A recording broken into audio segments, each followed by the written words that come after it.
Welcome, everybody. This is our regular session, BOCC, the 9th of May, 2012. We have a lot of guests here today. I'm not sure why they're here. Do you guys know why you're here? Uh-huh. Why are you here? Because we're having our picnic. Great. That's a great answer. And we're happy to have you here. I want you guys to know that, okay? Because this is the month of the child. And who's the child? Raise your hand. So we have lots of children here, don't we? Excellent.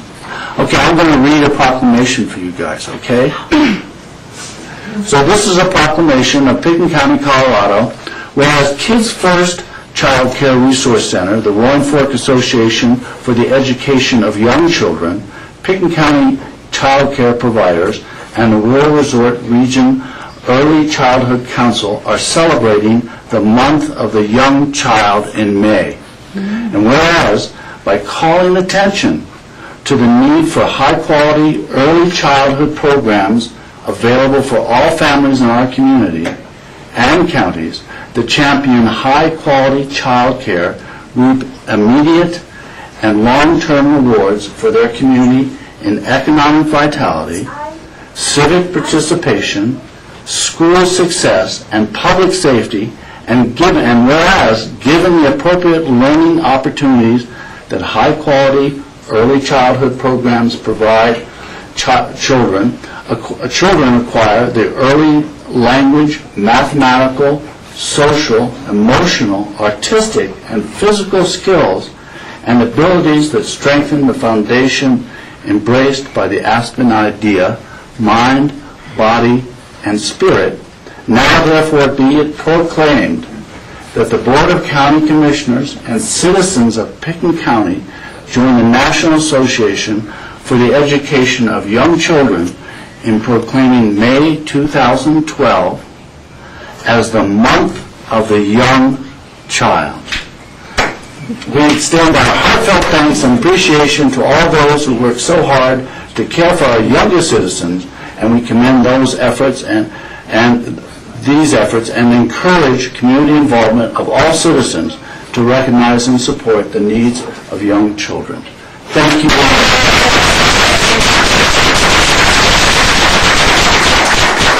So did you guys understand that? Yeah. You did? Good. Excellent. Excellent. I did it. You did? Well, it was all about children. Yeah, it was all about children and taking care of children so they are good citizens and they get lots to eat, okay? At the picnic. So, and I think we have, speaking of lots to eat, don't we have something? Yeah, there's something. Ooh. Okay, you guys get some animals. We love your teachers. You know what else usually happens at these meetings? Is that you can go up and shake hands with the commissioners that just read the proclamation for you. Do you guys know how to shake hands? Do you remember how to shake hands? Would you like to shake hands? Thank you, Ryan. Thank you.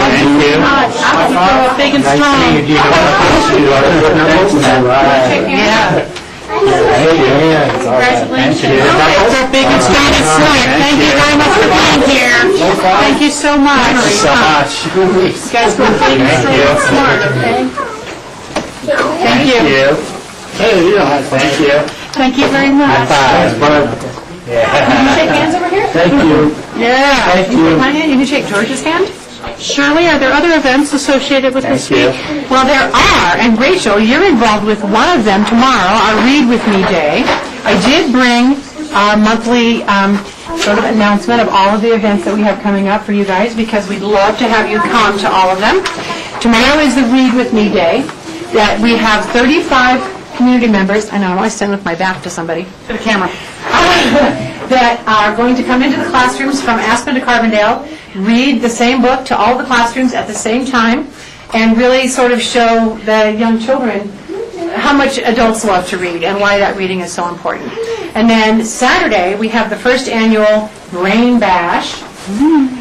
Who can say that? Brain Bash. Brain bash. It's a free event at the Yellow Brick Park, families and children, lots of activities from Legos reading, painting, tennis, some dancing, some chalk drawing, some construction kinds of things from 10 until 1. And that's in collaboration with the Roaring Fork Leadership Project. So that has been a really good process and really interesting path to get there. And then our final Month of the Young Child event for the public is our parade, which we have done for 22 years. Older than, I don't know, some of us in this room. So that starts at 10 o'clock on the corner by Boogie's. All of the children in the child care programs, the homes, a lot of people with their parents come out in March. Last year we had over 300 people in the children's parade. So we're hoping for nice weather and a good turnout again this year. Thank you. Lauren, you there, right? Are you going to be there? Yeah. Okay, we'll see you guys. Have a great picnic. Thank you. Take this over to the yellow brick, or do you have a poster in the front? No, no. And then we'll take it and display it over there. Thank you. Sure. Take it back. Just so you know, we do have balloons on the road. They somehow got lost. Well, and I think they're going to picnic right out here. So you want us to wait around? Okay, perfect. Thank you. Thank you. I asked if she'd take the older kids first. Oh, okay. Okay, so I know we're going to lunch first, so after 3. We can do that later on. Okay. Thank you.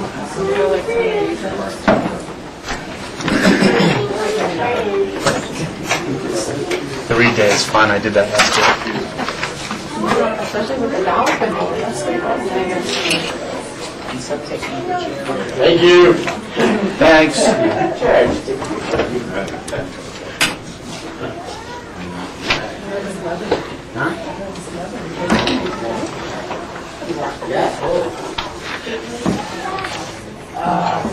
Well, that was the best turnout we've had all year, I think, which is nice. So, and it's nice to have young visitors here. Are there any additions or deletions to the agenda, John? Mr. Chair, there are no additions or deletions to the agenda. Okay, at this time we have public comment. Are there members of the public here who wish to make a comment? Seeing none, we will close the public comment section, and now we'll have commissioner comments. Commissioners?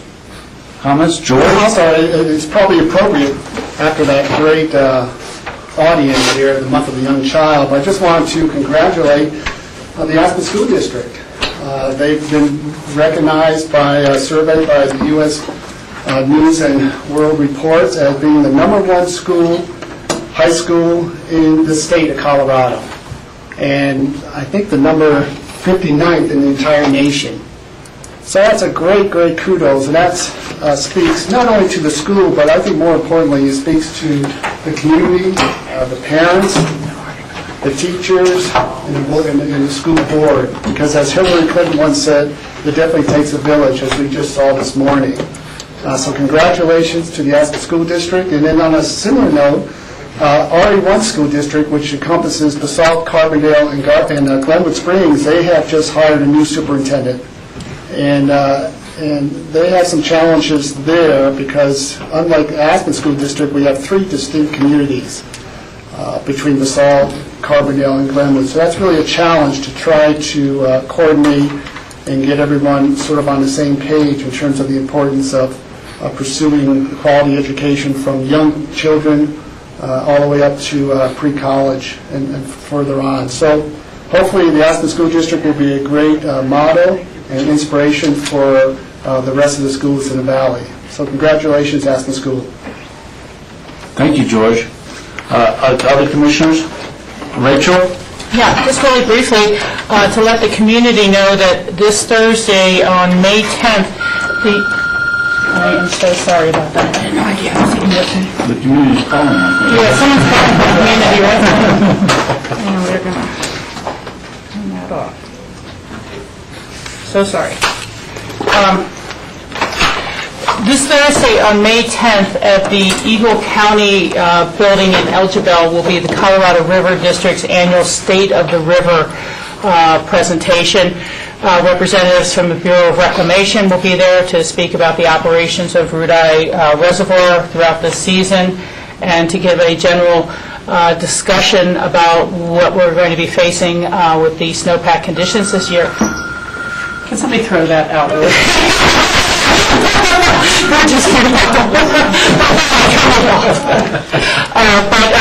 will also be some presentations by the Rolling Fork Conservancy and others about what we can do as a community to assist with the health of our rivers while we're having such extremely low snowpack and low river flows. Things such as being a little more mindful of not over-fertilizing your yard so we don't get too many nutrients in there, and then voluntary conservation measures. The less we have to draw off the river, the better for the trout, better for the environment. So it'll be a very important meeting this Thursday, 6:30 p.m. at the Eagle County Building. Thank you. Thank you, Rachel. Rob? Nothing today, thank you. Okay, so we'll move on. The next item of business are consent actions. We have the minutes of the work sessions on 4/17, 4/24, 4/19, and a regular meeting of 4/25. Is there a motion to approve those minutes? So moved. Second? Any further discussion? All in favor? Aye. Thank you. Item number 2 is a resolution appointing citizen board members. Let's see. I'd like to actually read that, exactly who we're appointing, so people know. Aside from the young children in the community building a strong foundation, we have more mature members of the community who serve on volunteer boards. And these are vital to keeping the community running and keeping Pickens County running. And so I'm going to read the appointments that we're making today. James Rifkin is the Board of Adjustment. Robert Fromm is the Board of Adjustment. Rick Head, Board of Adjustment. Don Westerman, Board of Appeals. Alfred Deitch, Conflict Committee Pool. Michael Kinsley, Conflict Committee Pool. Brooke Peterson, Conflict Committee Pool. Andrea Kuhlberg, Election Commission. Candy Shaffron, Election Commission. Jonathan Feldman, Election Commission. Lex Tamara, and this is a more difficult name, Tamara Morans, Financial Advisory Board. Rudy Scheidt, Financial Advisory Board. Catherine Wanatovich, Financial Advisory Board. John Wilkinson, Pickens County Library. Barbara Reed, Pickens County Library. John Howard, Planning and Zoning. Michelle Bonfield, Tebow, Planning and Zoning. Monty Thompson, Planning and Zoning. Ann Rickenbaugh, Open Space and Trails. Peter Martin, Redstone Historic Preservation. Michael McBoy, Retirement Board. Susan Melville Warren, Translator Advisory Board. And Patty K. Clapper, Weed Advisory Board. These citizens are making a contribution to Pickens County that's invaluable, and we thank them. Is there a motion to approve? So moved. A second? Second. Any further discussion? Yes, Rob? Yeah, I'd just like to say, after a year of being on the Board of County Commissioners, we started with having a lot of vacancies in our citizen boards, and we filled, I think, most of them. We still have a few more slots available. We do have a phenomenal website that outlines the mission statements and meeting times of each of those boards, and is always updated with open spaces and where to apply and how to apply, and I think we've really come to a consensus of a really good process for reappointing. Our staff has done a tremendous job getting information to us on, I think we've had 3 or 4 bylaws that we've updated throughout the year because they needed to be refreshed and hadn't been looked at in a while, and I'd just like to say to staff and all of our citizen volunteers out there, great job, and we've really done well on this task of getting the best input we possibly can from our citizen boards. So, thank you, Rob. I agree with that. It's been a very good process. So, is there a motion to approve? We have a motion. We have a motion, a second. All in favor? Aye. Thank you very much. Now moving on to consent actions, first reading and set for public hearing on May 23rd. This is an ordinance authorizing the acquisition of the Redstone County Store property. Is there a representative for Open Space and Trails here? That's unfortunate.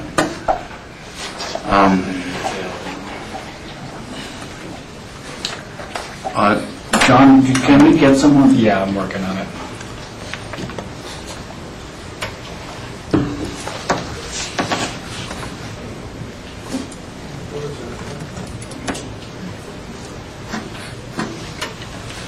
Well, in order to,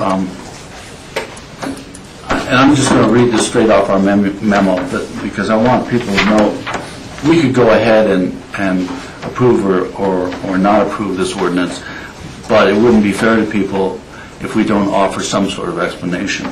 So the summary of this issue, the Open Space and Trail Boards recommends the acquisition of a .67 acre Redstone Country Store property along the Crystal River in Redstone for a purchase of $225,000. And the background is Robert Bob McCormick is owner of the Redstone Country Store, located at the south end of Redstone Boulevard, across the Crystal River from the county-owned Elk Park. The country store occupies the northeast corner of the lot as it is currently configured. The rest of the property is a welcoming grassy lawn that rolls gently to the edge of the Crystal River. The property lies next to the South Bridge and kitty corner from the historic Redstone Inn, making it a key element of the entrance to Redstone. And we have maps and a photo in our packet. This swath of riverside land has been informally enjoyed by residents and passers-by as a pocket park, enhancing the scenic quality of the quaint, historic community, hosting the occasional event and even a farmer's market this past summer. Last year, Open Space and Trails worked closely with the Redstone community to complete the Redstone Open Space Master Plan, the plan, which documents the county's vision for programming and management of several open space parcels in Redstone. Staff is currently working on implementing the first phase of that plan with the redevelopment of Elk Park. The Redstone Country Store property lies opposite Elk Park on the Crystal River and in the foreground of the historic Redstone Inn when viewed from Elk Park. Preserving the property in its current condition will maintain the park-like character of the area and complement our efforts to enhance Elk Park and provide additional river access. Last year, Open Space and Trails worked closely with the Redstone community to complete the Redstone Open Space Master Plan, which document, that sounds like a, am I rereading this? Let's see, I'm sorry, I've lost my place, I think, although that sounds like something I just read, but maybe it isn't.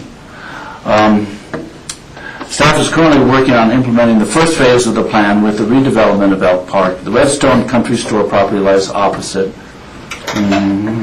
Consistent with the Redstone Master Plan, the Land Use Code currently allows Mr. McCormick to subdivide his property and develop an additional home site. Such development would change the feel of the south entrance to town and mar the view of Redstone's most historic building from Elk Park. Mr. McCormick is prepared to subdivide and sell a portion of the county store lot. Prior to listing the property, he has made it available to the county for purchase as open space. And the Open Space and Trails Board, recognizing the parcel's contribution to our efforts at Elk Park to create an entrance to Redstone, recommends the acquisition of this property as open space. So that's a pretty good summary of what we're doing. And are there any comments from the commissioners on this? Seeing none, is there a motion? Oh, George? Well, I'll just say, this is the first reading, and it's set for public hearing on May 23rd, so it's a little unusual. I've never seen Dale not be here for one of these, so something must come up, but we'll have an opportunity to ask Dale some questions and have a map shown in the next go-around. Yes, we'll make sure of that. Yes, Rob? Yeah, well, I just had made a note here, and maybe someone can pass it on to Dale, or I'll pass it on to Dale. I had thought that some of these resolutions that we had seen before authorizing, or ordinances authorizing open space to make a purchase, usually had a clause in it regarding an appraisal process and making sure that we don't overpay for a piece of property. And for the public's knowledge, I was going to ask the question, what is our process to vet these properties against a market value? So I can bring that question up in second reading. I think George has an answer. Well, it's in here, under budgetary impact, it talks about the ordinance. The contract includes an appraisal contingency to assure that the county is paying no more than fair market value for the lot. Gotcha. I see So that. that's always in there. And that's standard typically for the way open space and trails proceeds. So there's been a recommendation from Open Space and Trails, and they go through that process and then pass it on to the commissioners, although Open Space and Trails can make recommendations to the commissioners. It takes the commissioners to okay any financial expenditures on the part of Open Space and Trails, or recommended expenditures. So, yes, Rachel. Thank you, Michael. Again, while I am generally in favor of this, there's a question I would like answered for second reading, and that is that I'm wondering how it could be subdivided. It seems like there may be a different configuration than what is actually being shown on our map as what we are purchasing, and we are effectively eliminating that second development right. Yet I'm wondering, via the county code for setbacks from the high water mark, would this actually be more of a constrained site? Would it really be developable? Would it push the development to be immediately adjacent to the existing house, which again would still mar the view and diminish it? But I just wanted to understand what was the interplay with the 100 feet setback from the stream margin. Redstone is exempt from that 100% setback. Okay, thank you for that question. And from floodplain also. They're in the floodplain. yes. They are able to build in the floodplain subject to building 1 foot above. And the Redstone, we've maintained the 20-foot setback because of all the constraints on Redstone. All the sites. Okay, thank you for that answer. Appreciate that. Any other questions? I'll make a motion to approve on first reading an ordinance authorizing the acquisition of the Redstone historic property. Second. Any further discussion? This is just a first reading, and we'll have a public hearing on May 23rd. All in favor? Aye. Thank you very much. The next item is consent, and it's misspelled on my agenda. But it should be public. Hearing, second reading. This is a campaign finance resolution, and it's been continued, or we will continue it, I guess, to May 23rd.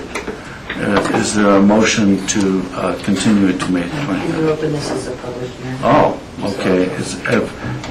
This is a consent public hearing, and I'll open the public hearing portion of this at this time. Are there members of the public who wish to comment on this? Seeing none, we'll close the public hearing. Is there a motion to continue to May 23rd? So moved. Second. Second. Any further discussion? All in favor? Aye. Thank you very much. We now move on to our land use public hearings. Item number 1 is the Anthony's Brown Constrained Site TDR designation to Historic Register and Historic Incentive. And Suzanne Wolf is here to present this item to us. Thank you, Suzanne.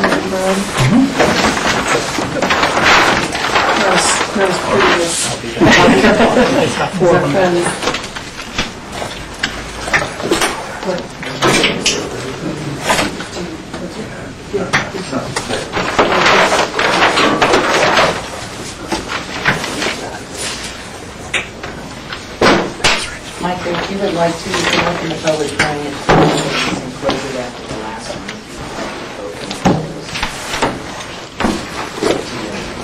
Open it You and... can open it at the beginning of this item and then, you do your public hearing and then close it at the end if you'd like. At the end of this Those particular four. item? Those Or the four whole? items. Yeah, and then I'll have to keep going. Okay. So we'll open the public comment period for this item at this time. I won't call anyone now. You will be called on if you raise your hand at a later time. So Suzanne, you want to outline this item for us? I do, just for the record, Mitch submitted the public notice affidavit. That's all good to go. Just to orient you over Rob's shoulder. Here's section 36, East Soapers Creek Road. Sorry, I had a blip down. It's down this way. So as you come up Bear Ridge Road to get up into section 36, so that's this road winding up here. These are all 35-plus acre parcels that predate 1978. And the parcel we're dealing with is right in here.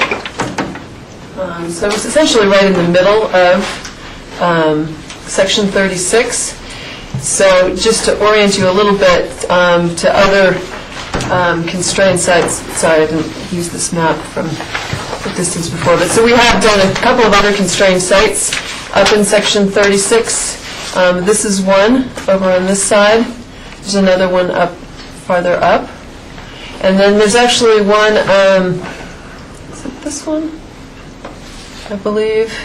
There's one site that obtained approval as a constrained site, but they have never come in to obtain their TDRs. So essentially it's still in play. They could still proceed with development on it, or they could come take the TDRs and strip the development rights off. So it has been deemed constrained, but they didn't complete the step to then take the development rights off. So essentially 2 have done that. 2 TDRs were granted on each of these 2 parcels. 2 were approved for this other parcel, but have not been taken off at this point in time. So on this parcel, so this is the Anthony's Brown parcel. It's 2305 Bear Ridge Road. It's a 43-acre parcel. And as I mentioned, these are all 35-acre parcels. There was a previous approval on this property, a 1041 approval, and a building envelope established in 1999. And so then just to give you a sense of where that is, it's on this lower part of the property. So Bear Ridge Road is climbing up here and then continues on up. It comes through the middle of the property. The envelope is down on this lower portion of the property, and then the property slopes up. This is climbing as it's going above. And essentially this kind of bare area that you're seeing right here is the area we'll be discussing where they've made the archaeological find of a prehistoric site. I guess the other thing just to point out in terms of other existing development, I think you can see on this map, where there are existing residences on a variety of these parcels. I think it's a total of 6 have been developed. Anyway, I don't have those numbers right in front of me, but a number of houses have been developed up in section 36. There is a house directly across the road from this one where the envelope is located and this site. So we'll talk more about that. So the request in front of you is actually kind of a dual request. Primarily it's a request for constraint to determine that this is a constrained site and to issue 2 TDRs based on that finding. Along with that, if the site is found to be constrained, the applicant has agreed that they would designate this to the historic register. So just, I think, to kind of keep it in your minds in terms of the way the request is working is it's primarily for a constrained site. The historic register designation is kind of an add-on or a bonus to that. So it's a little different than asking for designation to the historic register and the TDRs.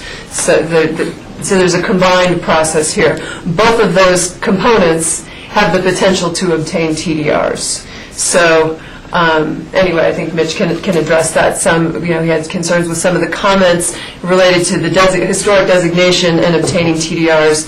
Really wanted to make clear that there is the idea here is that it's more of a constrained site due to, in part, this archaeological find, that is the primary motivation for obtaining the TDRs. The designation would follow along in terms of a way to preserve this and document it. So anyway, there are 2 components to this, both the constrained site and the historic designation. We haven't done a constrained site, I think, in a while, so just the provision under the code basically states that the board makes a determination whether the site is undevelopable or severely restricted under the Pitkin County Land Use Code. So That is those are the criteria we're using as we look at this in terms of the constrained site. So I'll start with that. As I mentioned, there was an envelope approved here in 1999. The issues that were addressed at that time were wildfire hazard being rated as medium. The envelope contained slopes of less than 30%. There are slopes of greater than 30% on the property, but the envelope was able to avoid those. There also is more severe wildfire hazard on the property, but the envelope being on the lower, flatter portion of the property, it was able to avoid the severe areas that are located farther up on the site. And the envelope is within elk winter range. The code that was in effect at the time allowed development on the property given those constraints. The code in effect today would permit development on the property given those constraints. So we don't have any of the criteria that would come into play where the code would prohibit development. Different types of wildlife habitat, such as production areas, came into play with some of these other sites where constrained TDRs were granted.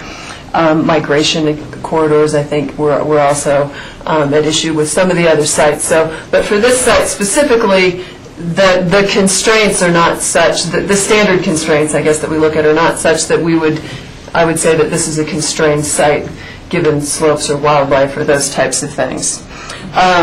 Colorado Parks and Wildlife did look at this and does acknowledge that there is wildlife use of the property and not surprisingly says not developing it is great. Anytime we don't develop something, there's a benefit to wildlife. So they did review this, and those were the comments from Parks and Wildlife. What is new since 1999 is the archaeological resource that has been sort of identified on this site. So the applicant has provided a report from Metcalf Archaeological Consultants out of Eagle, which has identified a prehistoric site which is within that previously approved building envelope on the property. That entire report is in the application. I won't try and walk through that. But essentially, that the applicant is proposing that the discovery of this archaeological site should be considered a constraint to be considered in order to deem the parcel constrained and to sterilize the parcel. That would obviously minimize any damage to this archaeological site, and then a designation to the Historic Register would provide further protection. The Metcalf has asserted that the site is eligible for the National Register of Historic Places due to its potential for additional varied cultural artifacts and features that could yield information important to Colorado's prehistory. They further asserted the site is eligible for listing on the county's historic inventory and the Historic Register. And discuss this is an uncommon, archaic era, high elevation use area, et cetera, et cetera. So it is unusual from their perspective to find that this type of site at this elevation, but essentially this is an initial report. They did not, have not had the opportunity at this point to do a more detailed study of this to determine what all this, to get more information on the site. The State Historic Preservation Officer did also review the report and agreed that the site is eligible for the National Register based on its information potential, and agreed with the proposal to protect the resource. Our code does address prehistoric sites, while not in as much detail as we do a lot of our historic sites. Prehistoric sites do show up in our discussion of listing on the historic inventory, and then there's a separate archaeological resource section in the code that we'll address. But basically, that just essentially says minimize damage to known archaeological sites, demonstrate the proposed activity will enhance the meaning of an archaeological site as representative of a period, style, occasion, or unique activity. So Susanna Reed, our Historic Preservation Officer, did review this for us. Obviously, I think for all of us, we're stepping a little bit outside of a realm that we've gotten at least somewhat comfortable with, which is historic resources, into a realm that most of us are unfamiliar with. And as Susanna noted in her comments, it's presenting a new challenge to us in terms of what we've dealt with in the past. When we have a historic site, generally what we're doing is preserving the historic resource as something that people can see. We've had people restore them. We take care with what's developed around them. And we give people incentives to protect that as something that the public can then continue to enjoy. But she points out with an archaeological find, the information that can be gathered from a site is really what is of benefit to the public, not so much what's sitting on the land out there. It's what can be studied from that, and a report that may be prepared from that, provision, taking any artifacts from that site, maybe donating those so they can be then further studied and displayed. But it's not so much just leaving something sitting on a site. So it's a little different than our standard goal with historic preservation.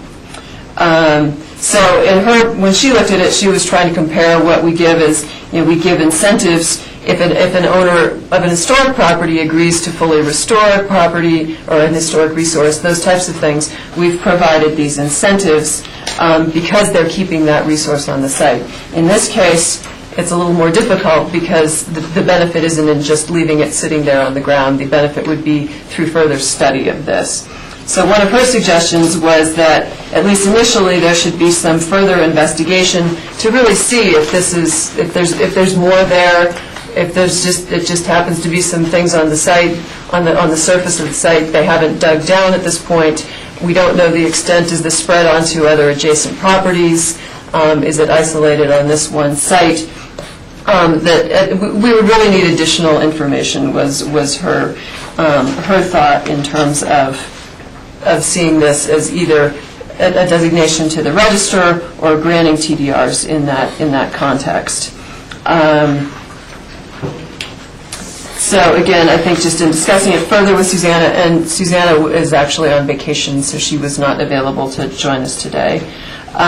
She did feel that this is something that is worthy of consideration under a constrained scenario, that maybe that is the best way to look at this rather than in our standard historic preservation model, that it could be a constraint. It affects a property. It's something that we would want to avoid, we would want to protect, but it may not fully constrain this entire property. I mean, that's kind of what's I think at question here. The Emma Caucus expressed concern with granting TDRs for the site, but did find that the site should be eligible for constrained site TDRs based on remote locations. So I think they weren't comfortable necessarily with the analysis of archaeological site providing TDRs, but they felt that this is an area that, given its remoteness and other issues with development up there, should be eligible for TDRs. Let's see. The caucus also had the suggestion about getting more information from the applicant on the archaeological findings and getting more of an idea from the applicant about what they intend to do with this.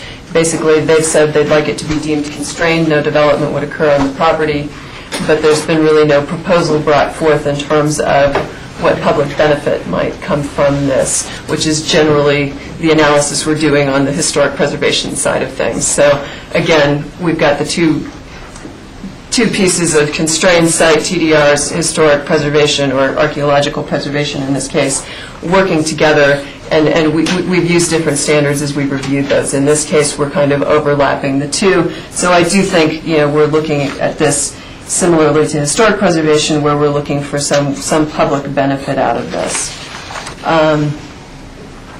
So essentially, staff's recommendation is that we find that the property is not constrained pursuant to the code and deny the request for 2 TDRs. Essentially, we're finding that the only constraint that's present on the site is the archaeological site. We don't really have additional information or more information that might be appropriate in order to make that determination. And there really hasn't been a demonstration that this fully constrains the entire property. Is it isolated in this one small area? Could development occur elsewhere on the property that would not affect this? We could just avoid this, which essentially is the requirement under our archaeological resource provision in the code. So we just don't know the extent of this and what additional information there might be. It may just be that there's some stuff scattered on the surface of the ground, and that's it. There's really not additional information to be gathered from that. I did go out last week. It is pretty fascinating to see how much stuff is scattered on the ground out there. And I don't know that you get a sense of that from the report, but it is unusual and something I know we haven't really dealt with, and I think will provide a very interesting discussion for you. So I'm happy to answer any questions. Questions for Suzanne? George? Yeah, I've got several. Do we have the ability to offer a TDR to sterilize a lot if it's not constrained, but just to remove the development rights off of it? The constrained and visually constrained are the two provisions that allow for that under the code, short of being zoned rural remote, the other standard ways that, you might be eligible for a TDR. If you had a different, you were zoned rural remote, TR1, TR2, you're eligible for a TDR. Those are the primary ones. Yep. So we'd have to, first, just so I understand, we'd have to consider this either constrained or severely constrained to be able to at least entertain offering a TDR. Undevelopable or severely constrained is, the language. My next question is, since I wasn't on the board then, some of these other parcels up there that were given 2 TDRs, what was the rationale for that? Is the acreage that much larger? Were they double in size? Or why were 2 TDRs granted on those lots? Would you like to answer that? Or? I will try to. There were wildlife constraints. And at the time, the sitting board felt wildlife constraints were very, very important. And it was also very early. Those were the first few constrained lots that we ever dealt with.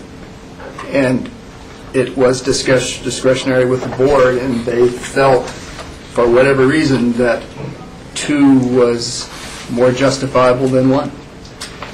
I would just add to that, too, I thought I had that wildlife map. Actually, I think I put it on here. But the upper portions of the property, when you see the wildlife mapping, and again, I can pull it up on Elmo if you want me to quickly, but there's elk production areas in the upper areas in here, so that definitely was more of a consideration on those other ones. And there was otherwise wildlife habitat, other than sort of just the general winter range that this is within, comes lower down on the property. So really the elk production and the more constrained area from a wildlife perspective was higher up on the property. Okay, one other question for right now. Mitch, you can respond to this when you make your presentation, but on your first paragraph, you talk about that their property is a significant prehistoric site. So, how do you qualify whether it's significant or not? And as Suzanne has suggested, that depending on what further research is done, may give us more information. So does that mean a very professional archaeological dig, which would entail, a substantial amount of work and effort, and I don't know how that plays into the county zoning rules at all in terms of allowing a dig to go forth. Would be similar to the Ziegler Reservoir sort of dig, and we're going to find woolly mammoth bones. I mean, how extensive will that be? So that's just something to respond to. Any other questions for Suzanne? Mitch, do you want to make your presentation? Yes, thank you. For the record, my name is Mitch Haas, Haas Land Planning. I'm here representing our clients are Brown and Jody Antes, are sitting in the back. When I've concluded, David would like to add a few words as well.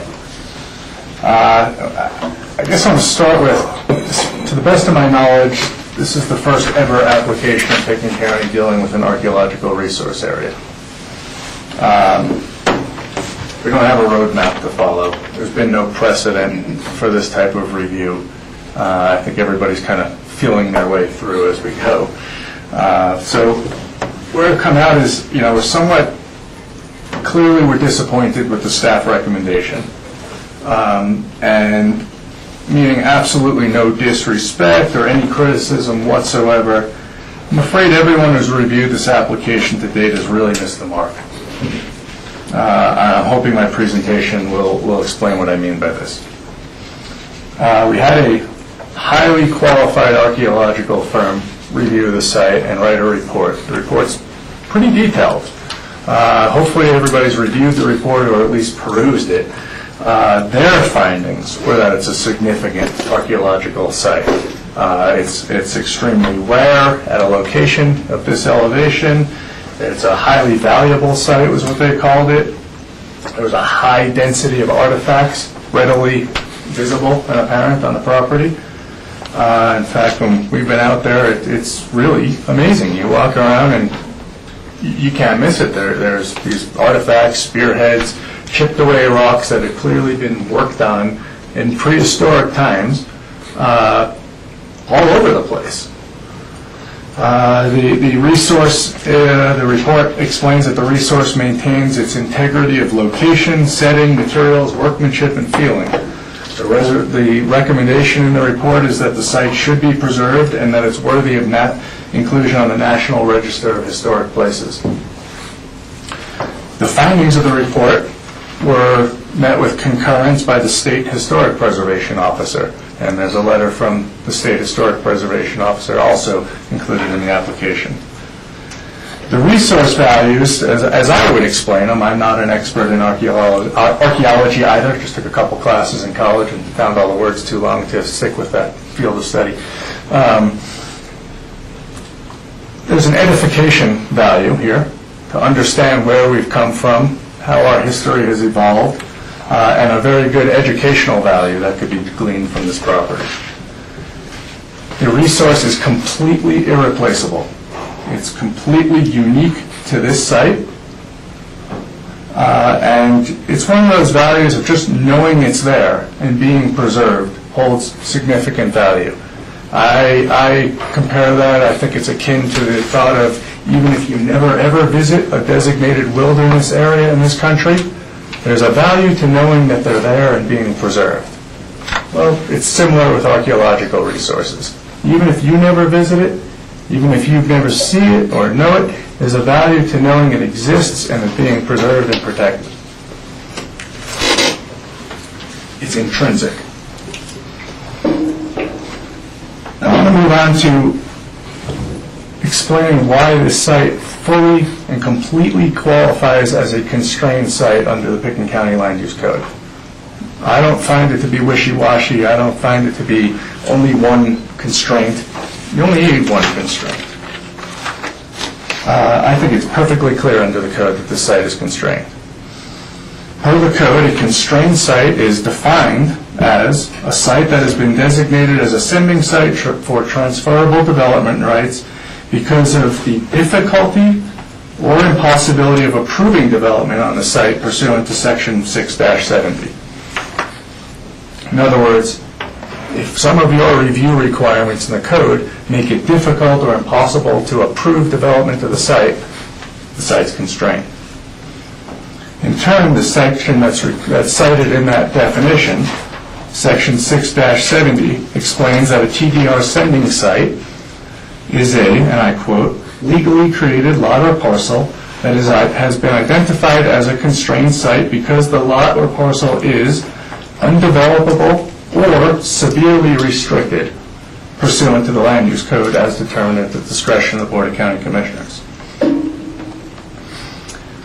The archaeological finds on the subject property render the lot undevelopable or severely restricted under the code requirement of Section 7-20-110B, which states that, and I'll quote that standard, development within archaeological resource areas shall, not may or could, but shall minimize damage to known archaeological sites and shall demonstrate that the proposed activity will enhance the meaning of the archaeological site as representative of a period, style, occasion, or unique activity. We did not propose any way or means of making this required demonstration because it simply cannot be made. The only way to accomplish this requirement is through preservation without development. Under the various sections of the code that I just quoted you, the subject site must be deemed constrained. That is, there's a clear, and I quote, difficulty or impossibility of approving development on the site while meeting the applicable standards. The lot or parcel is clearly undevelopable or severely restricted pursuant to the land use code. The property meets the definition of a constrained site. It also qualifies as a TDR sending site under Code Section 6-70. There simply is no possible way for development of a 5,750 square foot residence, private residence, and its driveway, well, septic system, and landscaping on this property to enhance the meaning of the archaeological site, as required by the code.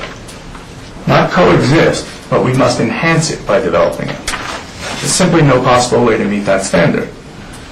Instead, such development would undoubtedly compromise, if not forever destroy, these irreplaceable resources and artifacts, or at the very least, compromise, but no way enhance, the resources' integrity of location, setting, materials, workmanship, and feeling. The county has stated policies of encouraging owners of historic properties to designate their properties if they're interested in recognition of the property's historic significance and if they want assistance in the preservation. The subject property has been found to be by highly qualified experts to be eligible for listing on the National Register of Historic Places, which means it's also more than worthy of local designation.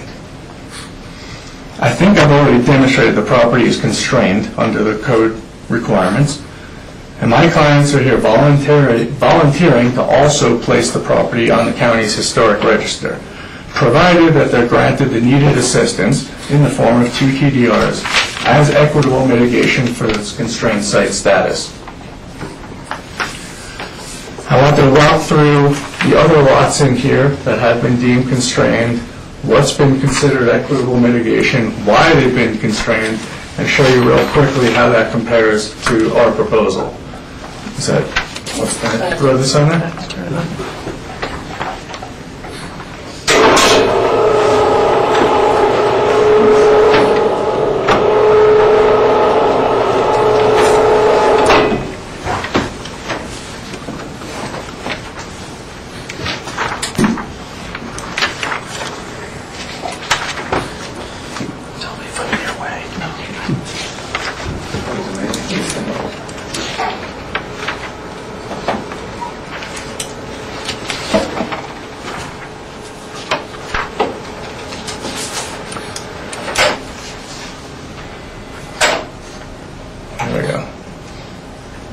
I included a similar table in the application, but this one I've added a couple lines or a row and a column to it as well.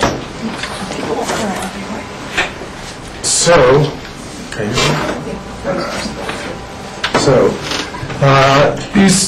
the top top 3 parcels are all in the same Section 36 Bear Ridge subdivision and have all been deemed constrained lots in the past, and as equitable mitigation received 2 TDRs for that determination. The first one, as you'll notice, all 3 are 35, 36, and 35 acres. The subject lot is 43 acres, or at least 20% bigger than the other 3. For determining what equitable mitigation is, it's considered by the code to look at when they were purchased and the price for which they were purchased at the time. So that information is provided in this column. The constraints on each, so far, this one had some steep slopes, but not covering the whole property, but it essentially was deemed constrained because of elk production areas and a migration corridor, i.e. wildlife habitat. The next one, deemed constrained for an elk production area's elk migration pattern, a hawk nest, wetlands, and proximity to BLM land. By the way, all of them have proximity to BLM land, i.e. wildlife habitat. The third one, again, elk migration corridor, proximity to BLM land, wildlife habitat.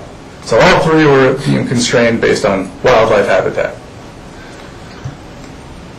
They were deemed constrained in 2006, 2007, and again in 2007.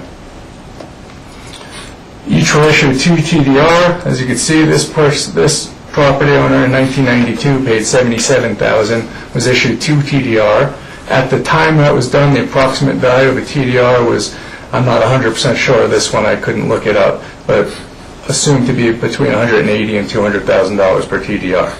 In other words, this owner did pretty well in the constraint Better set. than that, actually. Yeah. I just happen to know how much they Is that sold right? for, yeah. Okay, And they so- sold for more than 200,000. So they did quite well in their equitable mitigation.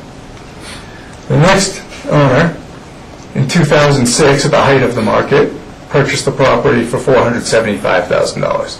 Their 2 TDR still did pretty well, but no huge windfall, but got their value back.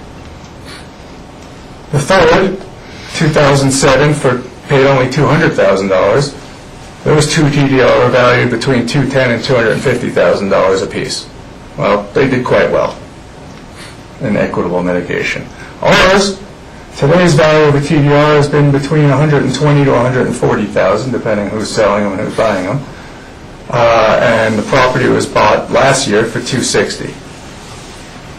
We think 2 TDRs are quite equitable, particularly in light of what these 3 had done.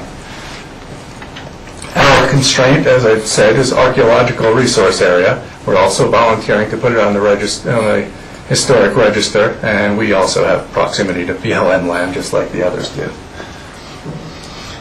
To summarize this a little bit, the other Section 36 parcels that have been deemed constrained have been given that constrained site status, despite some of which having previously approved 1041 building envelopes. The last one down here had a 1041 approved building envelope. And they had an elk migration corridor. The subject site's 1041 approved building envelope is no longer vested and cannot be reapproved under today's code now that we know about the archaeological resources. The other Section 36 lots were deemed constrained based on one constraint, wildlife habitat. Despite the fact that they may have, in certain properties, included alternate developable areas that didn't directly impact the habitat that was concerned, and their having been deemed constrained had no real or tangible public benefit beyond that enjoyed by the immediate neighbors. For instance, the Woodward site, this bottom one here, had a bottleneck area on the property that was an elk migration corridor. The previously approved 1041 envelope on the property had no effect on that corridor. The other constraint on the other 3 parcels was wildlife habitat. Wildlife habitat, while I'm not at all belittling the significance of that value or the importance of wildlife habitat, wildlife is renewable. Wildlife is resilient. Wildlife is adaptable. Had those sites been developed, while affected, the wildlife would have adjusted. Our constraint, an archaeological resource area, is non-renewable, unable to adapt, unique to its location, and fully irreplaceable. If you develop it and you destroy it, you can't just move around and find somewhere else to go. It's here and only here. Just because none of us has ever before dealt with an archaeological site, and we don't have a roadmap to follow, there's no precedent to adhere to, does not mean that this property should be held to a different or more stringent standard for constrained site status and equitable mitigation than was the case with wildlife habitat. We don't need several constraints to determine that it's constrained. Only need one. We don't need to... It doesn't need to be held to a higher standard. There is no public benefit standard for the wildlife habitat. Just knowing it exists is the public benefit, similar to an archaeological site.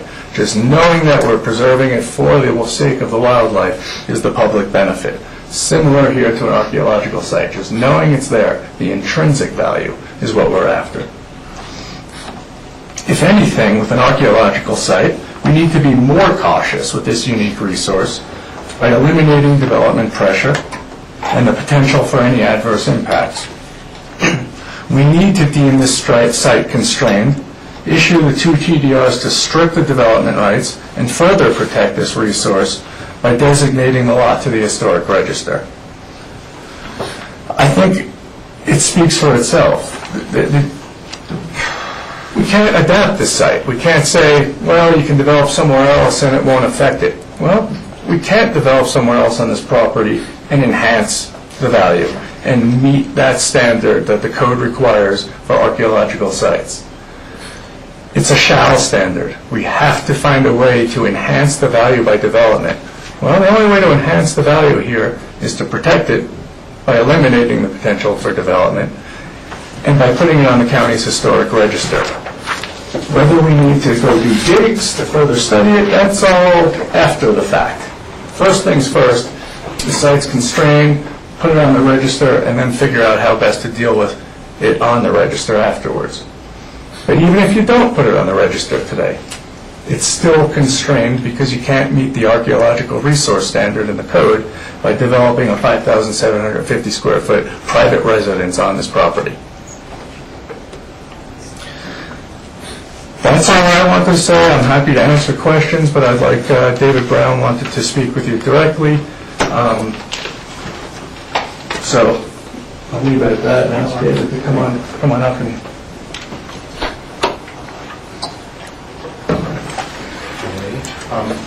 Thank you for the opportunity to talk about this.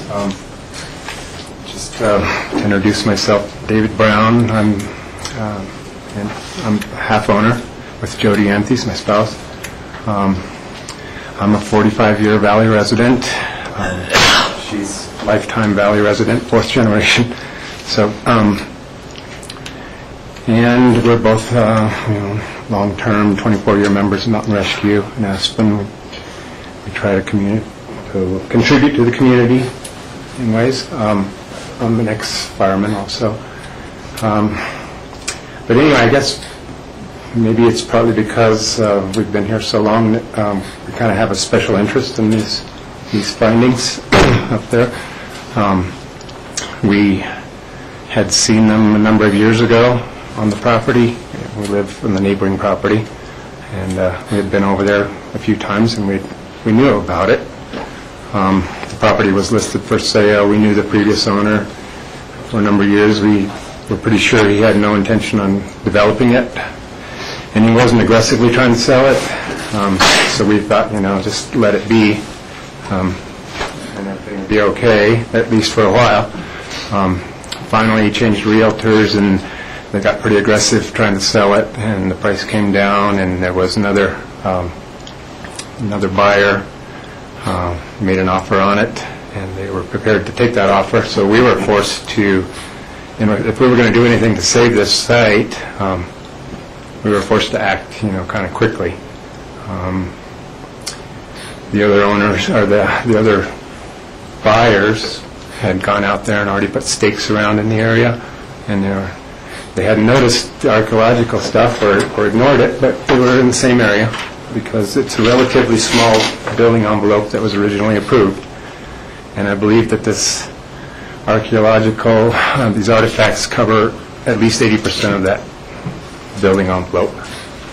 I also think that the reason that building envelope was initially approved there in 1999 was because all the rest of the lot has problems with wildland fire danger, slope angles, and some wildlife constraints as well. So, anyway, we're not wealthy people.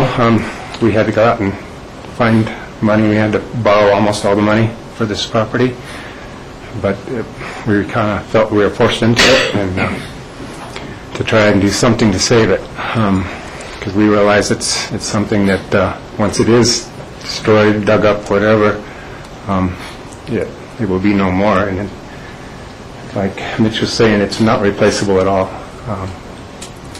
I'm a hunter and a wildlife conservationist, and I'm life member number 3 of the Mule Deer Association. I'm a member of the Rocky Mountain Elk Foundation, and I contribute to those causes. And the wildlife is important to me, but like Mitch says, it is actually replaceable. I do appreciate the work that you people have done to help save areas for the wildlife in the county.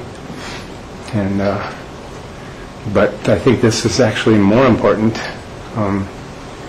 because it's not replaceable. It won't regenerate ever. And I have a 7-year-old granddaughter. Last fall, I took her out there on the site when she was 6, and I didn't know she was old enough to understand, what she was looking at or anything. But I showed her some of the pieces of little rock tools and things, and she was very interested in it. Of course, she wanted to pick some up and take them home with her, just like anybody would. And I had to explain to her that, that would be bad because then they'd be gone. And so I told her it was okay to, pick a few pieces up, look at them, and put them right back exactly where she found them. And she understood, and she, you could see, she came up with all these questions about these people and how they lived and why they lived there and why they made those tools. And she asked me why, there are arrowheads there. She asked me why there were no arrows. And I had explained to her that, anything that can biodegrade is gone. It's at least 200 years old and maybe 1,000 years old. So the stone pieces are the only thing left. And that's why you can only see that. And just seeing her eyes light up, I think, I would be willing to accompany a class of school kids up there, a small group, if the teacher was interested. I think young people could gather something from it, just seeing how she reacted. And if there was, could possibly schedule it with a trained archaeologist to explain it better to them, what they're looking at. But that way the public in some way gets a little bit of benefit out of it, other than just knowing it's there. So I appreciate your understanding. Thank you. Could I say something too? Sure, come forward. I'm Jody Anthes. Like David said, I'm 4th generation. My grandkids are 6th generation in the valley. When my sister and brother and I were about 12, 13, we lived up Capitol Creek. We were out playing around in the woods and the hill, and we found a fish that was 14 million years old. It was about 13 and a half feet long.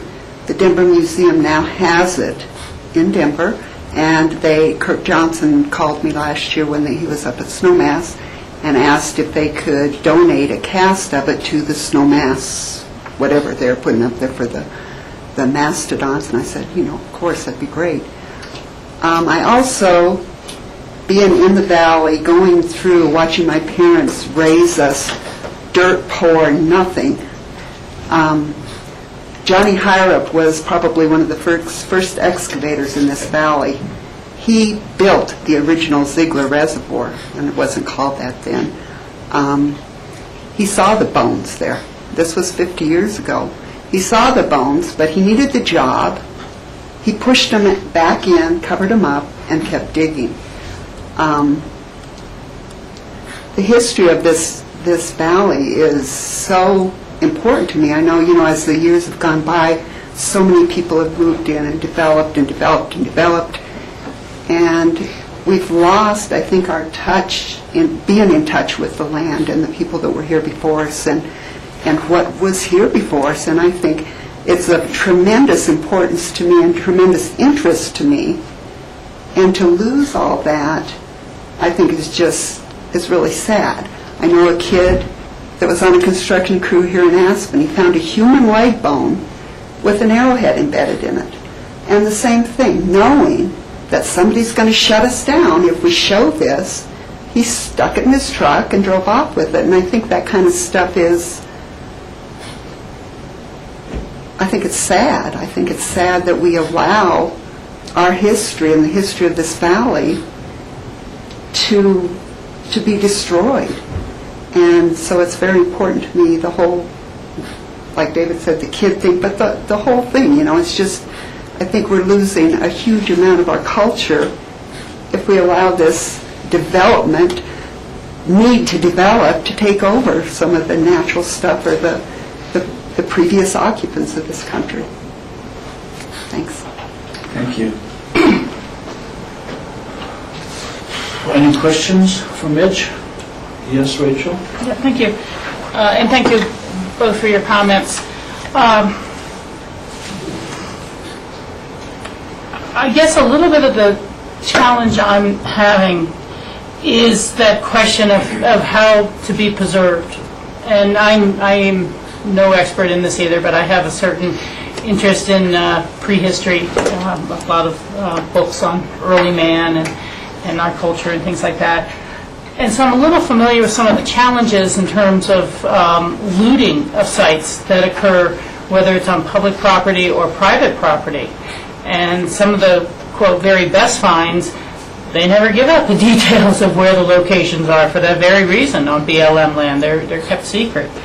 And how, you know, when we've designated things to the Historic Register, there has been often not a requirement that they restore to, you know, its previous, you know, condition, but that they stabilize the resource, that the resource is somehow stabilized in such a way that it's not going to fall down, the barn's not going to fall down, it's not going to disappear after it's designated.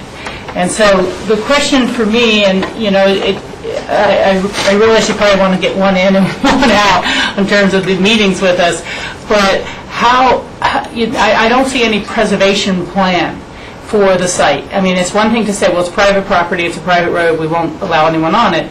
But that doesn't mean that, you know, whether it's the generation after you, or after you've passed away, someone's not going to just, you know, pull all the arrowheads, pull all the things, and put them on eBay. You know, with our approval, what is the community and the public commitment to preservation? And we have also worked with some of the properties in the Emmett area to kind of more formalize that there would be tours, whether it's tours with an ACES type of group or whether it's tours with someone else. You know, the school kids, once a day, we go to Emma Days. You know, I can see this really fitting in, but I need a little more structure myself to understand how is it truly preserved. Is that a question? That is for Mitch, if he's prepared to answer it. Well, prepared to answer it, but I think, to me, step one is take away the development pressure. That's got to be step one. Step two, then, you know, we've talked about, do we talk to the county open space department about owning the land or owning a conservation easement over the land and somehow being in charge of its management or whatnot. We've talked about just where do you go from there? We don't really know. Do you do further study? And you know, as David mentioned, they're not wealthy people who can continue to hire archaeologists and can continue to deal with all of that. So that would kind of be part of the assistance we would hope for the county to help us with. You know, where the first step is, let's say, okay, it can't be developed and it's not a home site anymore, it's a preservation site. Now we can then go about the business of where do we go from here. But, you know, like they're in a situation, David and Jody, where they need to do something soon to get the value back out so that they don't have to put the property back on the market. Can I answer a little bit too? I mean, this stuff That's up to has the been chair. here. I'm sorry. But this stuff has been here for a couple thousand years now. Jody, hold on. We'll try to get some order that satisfies everybody. But if we turn it into you respond to Rachel, Rachel responding to Mitch, it gets difficult and it gets unruly. And so the question posed by Rachel was, or the difficulty that she was having was, is there a plan for further preservation of the site? If you want to answer that question, I'll allow you to answer that question. Okay. Yes, Rachel. Yeah, I mean, just to follow up, I understand what you're saying, but from our seat and with the decision we make, we would not be involved in step 2 or in step 3 or in step 4. I mean, I'm just saying that the historic designation would have been done, the constrained lot would have been done. There wouldn't be any further input from this side of things to say, is this really what we had envisioned of how it may be preserved for the benefit of 2 TDRs? I mean, we don't have to go into a long discussion about it, but TDRs land somewhere. Some other neighborhood absorbs the impact, the size of the homes, the something that comes with a TDR. So, you know, we need to know what is the long-term public benefit. And, you know, I could see working with some of the universities and grad students coming out for summer field trips and doing work on it and all sorts of documentation. But once we're removed from that, it might be that those grad students take the historic resource and put it in the Museum of Chicago, you know, and then the site is cleaned of the remnants, essentially, and could be developed without, you know, I'm just saying it's very hard to know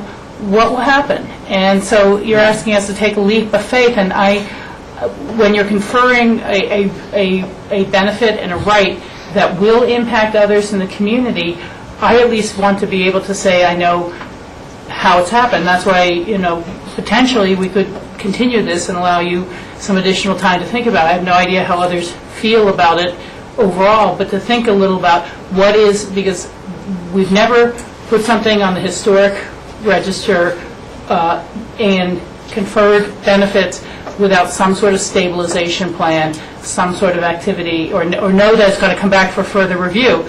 With a site plan, when there's a house being developed, this is not going to have a house developed, so there's not going to be a further review on the site plan. So Rachel's expressed some of her doubts about the thing, but all of us haven't had a further discussion of it. So you've heard Rachel's concerns, and we all have. George? Back to this constrained lot. Suzanne, maybe you can answer this. I know, Mitch, you said that even though code allows a 5750 home to be built, that would not be compatible to this particular neighborhood to begin with. I don't know the average size of those homes, but I think it's substantially less.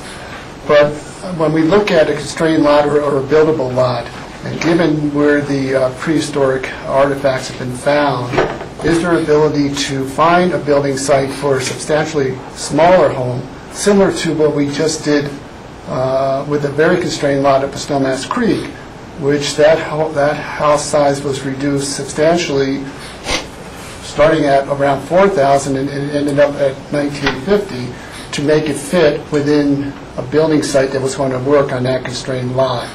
So is there opportunity to work around, preserve this site for the artifacts and still allow a building site but a much smaller home in that site?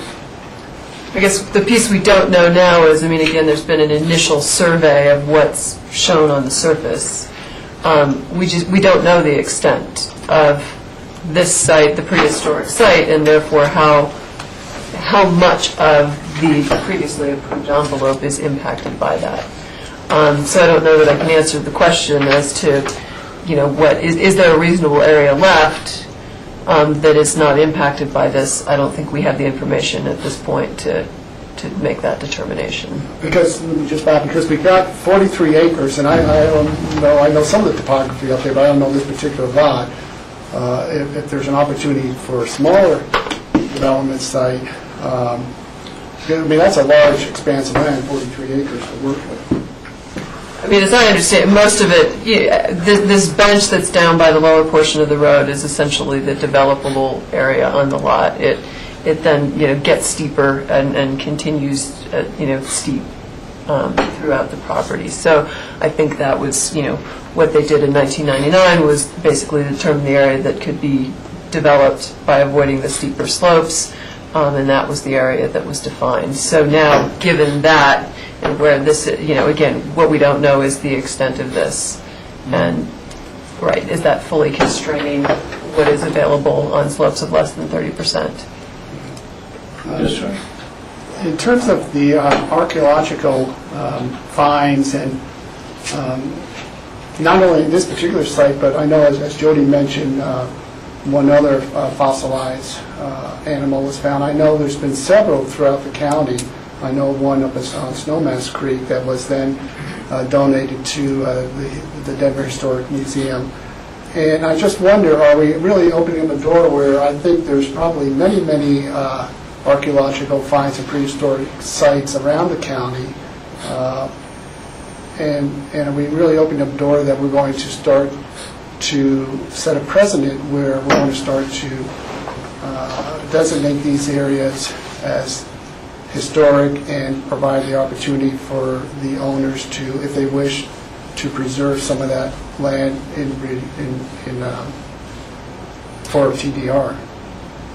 So that's a concern of mine. I think there's, if there's, that's section 36, if, as David was able to find some artifacts on that site, I just wonder if you start wandering around throughout that whole area, section 36, especially up on that ridge top, which is sort of a prime viewing point, would we find some more historic artifacts up there as well. Then,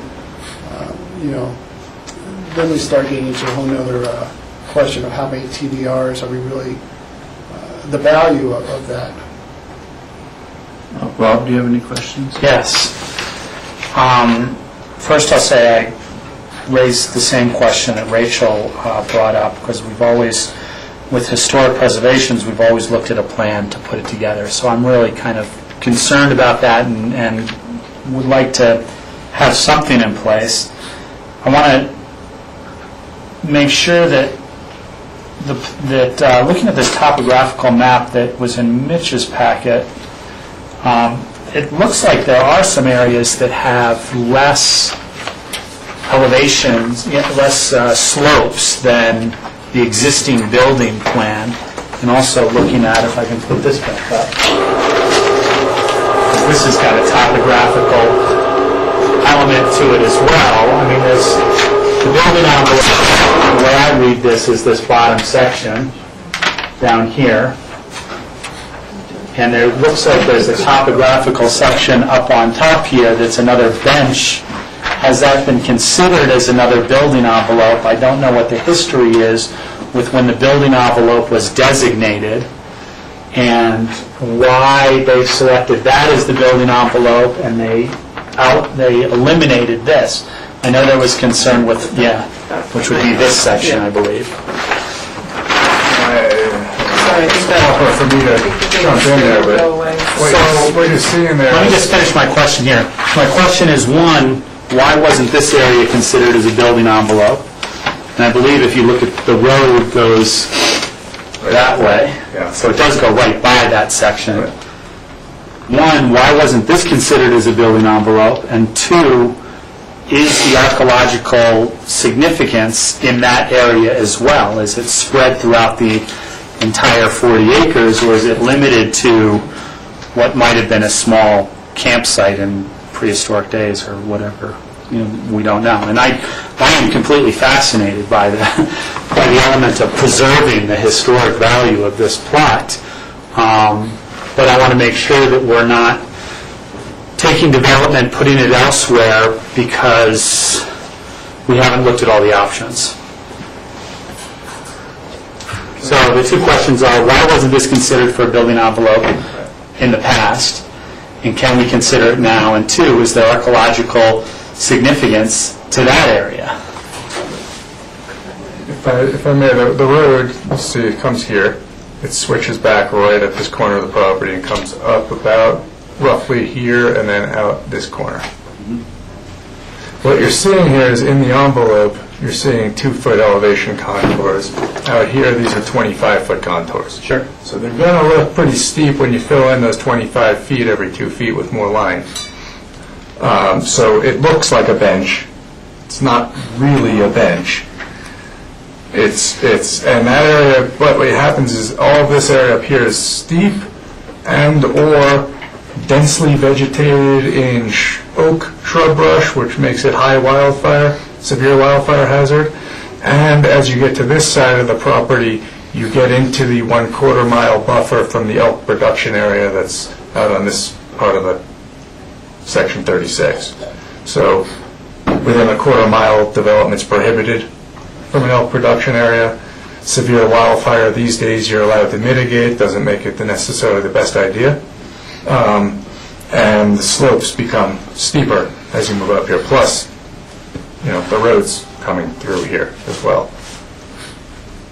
So what we've been finding is the highest density of all the artifacts is right in this general area. As you move this direction, this is all densely vegetated also. So yeah, there's a medium wildfire hazard in here. This, I would think, would be severe due to the slope and the vegetation. There's a drainage pattern that comes down, I don't know, somewhere right through here. You could kind of see it in those contours. And that's where you're finding the most artifacts, but they do spread in both directions. So, again, I keep coming back to how can development in here enhance the archaeological resource value? Can it coexist? Can you build a smaller house and put it over here? I don't know, maybe. But is that going to meet the standard of the required standard that doing so enhances the archaeological resource value? I don't think it's possible. Yes, Ron. And that was my second question, so I'm glad you segued into that. I don't know, Suzanne, if you can give your interpretation on how that language enhance the architectural area. I mean, how do you enhance? I mean, other than like a viewing platform or something, or, I mean, what do you do to enhance a architecturally significant area? Well, I think, as I understand from archaeologically, from talking to Susanna, who did talk to the archaeologists, and I think she did a decent amount of research on her end, is that the enhancement and really the value in the archaeological site is in what's going on at the Denver Museum right now with everything they pulled out of Ziegler Reservoir. It's in the study, the scientific study, the determination of where everything was and what it means. And you only get that from really studying it. And so that, I mean, I think we've all heard about it in big cities all over the world or anywhere where they go in, they study something, and then the site is gone. The subway is built, the sky, whatever it is. I mean, but that sometimes, is that the right way to do it? I mean, do we have to allow development here? I mean, it's different, obviously, but that really to get some value or to enhance the meaning of it is really in studying it. And so that's the, I mean, whether you allow development on this, if you can avoid it or not, that just having them sit there, I mean, yes, there is this intrinsic value that Mitch is talking about, but them sitting there doesn't explain to us how did they get there, who were these people, how did they relate to other things that were going on in the valley, was this just a transitional thing, were they there for a few days and that was it, the further study would have to happen to provide more. I mean, that to me is what I think about in terms of enhancing the meaning of the site is what can we create from this that kids in school can study and then go, hey, this is what was going on in our area 5,000 years ago. And this site provided these types of artifacts, and this is how we've learned about that. So, I mean, those are the things I'm thinking about when I'm reading that language about enhancing the meaning of the site. To me, that's the crux of where I really fundamentally disagree. The further study is about the historic preservation side of the things. And the need to enhance it is if you're developing it. That's what the standard is. The development activity would have to enhance it. The constrained site status is the fact that you can't meet that development standard. And the constrained site status is the fact that it exists, we know it's there, not about enhancing it. So to me, step one here is we agree that it's a constrained site and that the equitable mitigation for not developing a right, why was it equitable, why did everybody get 2 TDRs? The same argument everybody made was 5,750 square feet is my development right, 2 TDRs is 5,000 square feet, that's as close as we're getting. The other part of that argument was I paid this much, a TDR is worth that much, equitable mitigation is 2 TDRs. That all applies here. So I think step one is we agree it's a constrained site. We agree that 2 TDRs is the equitable mitigation.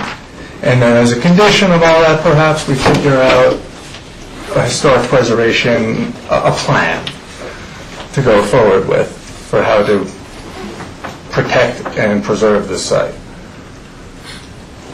I can't just come up with a plan and make one up without my clients agreeing to it. I know it costs quite a bit of money to keep hiring archaeologists, to keep studying this, to keep me continuing to stay involved and come to these hearings, and it's, you know, that's why that's sort of step two.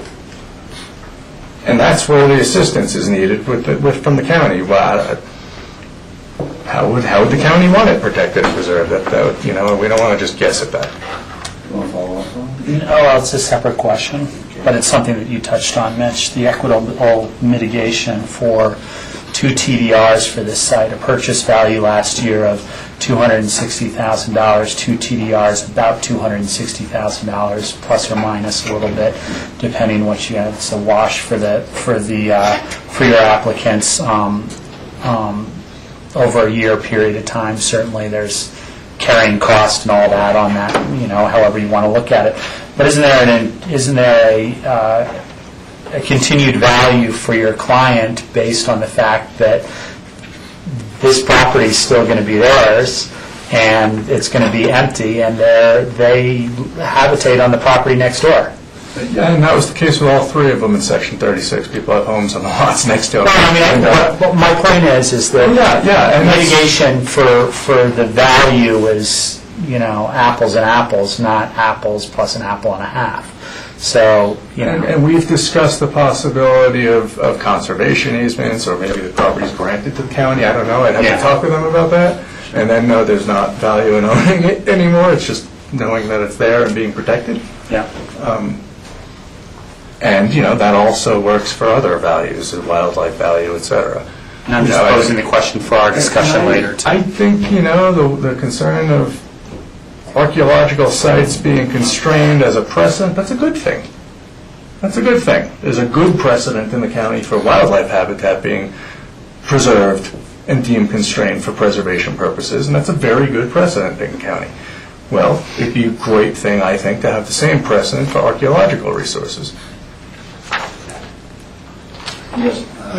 Mitch, I know you'd love us to agree with you on all these points, that it's a constrained lot and it's eligible and should be allowed 2 TDRs. I really don't see that. I'm not really in agreement with you. You know, TDRs, a number of TDRs that are granted for any applicant is always upon the discretion of the BOCC, as you know, and it varies. And as Rob pointed out, the TDRs is really a tool to use. It's an incentive program to encourage a homeowner to sterilize a lot, prevent development on it, but it pushes development somewhere else. And I don't think the goal of a TDR program necessarily was or is to actually have to make an owner whole on the purchase of that property. And I certainly don't believe the goal is to allow an owner to make a profit from the purchase, as was shown on some of these other ones. And that's why I question why those properties were given 2 TDRs to begin with. And we had this discussion earlier. So I have a problem with that.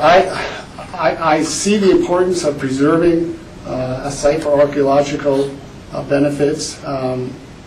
I see for this particular area, Section 36, which a long time ago probably should have, could have been Zone R&R, rural remote, and would have prevented a lot of this development up there. We see a lot of the issues that we're seeing with some of the newer homeowners who are coming before the county now, asking us to help with road improvements, even though they've purchased property in a very remote area of the county. But that's sort of come and gone. We can't change that at this point. But I do see value in trying to sterilize any further lots up there as we're allowed to, because I think this area should have been Zone R&R. So I guess I'll throw this out just for a discussion point, is I would consider the granting of one TDR, using this as a constrained site and preserving that archaeological site. Okay, quickly, I just would like to, you're right. The TDRs, the program and constrained site is not about making property owners whole. However, the requirement in the code is equitable mitigation. And the equitable, whether it's financial or otherwise, the two ways that I'm aware of that's been looked at before in the county in determining what equitable mitigation is the square footage, i.e. 5750 is the right, 2 TDRs is 5,000 square feet, or the value, the financial value, or both. And in either case, it turns out that equitable is 2 TDRs in this case. In others, maybe 2 TDRs was too much, but in this one, either way, it turns out that 2 TDRs is what is equitable here. And I don't care about me being right. That's never the point. My point is my client's getting what they should get for doing what they're trying to do. Rachel? Well, a couple of thoughts. One is that I'd like the board to think about whether we should, again, postpone a decision until we do a site visit and take a look. I know Rob's asked about benches and other building sites. George has asked about could there be a constrained lot within a smaller house. And it's really hard working from topo maps no matter what to get an accurate sense of things. So I think a site visit might lead to a better decision from our board. And kind of a broader comment to the whole area, similar to what George has brought up, is that this was subdivided under state 35-acre law.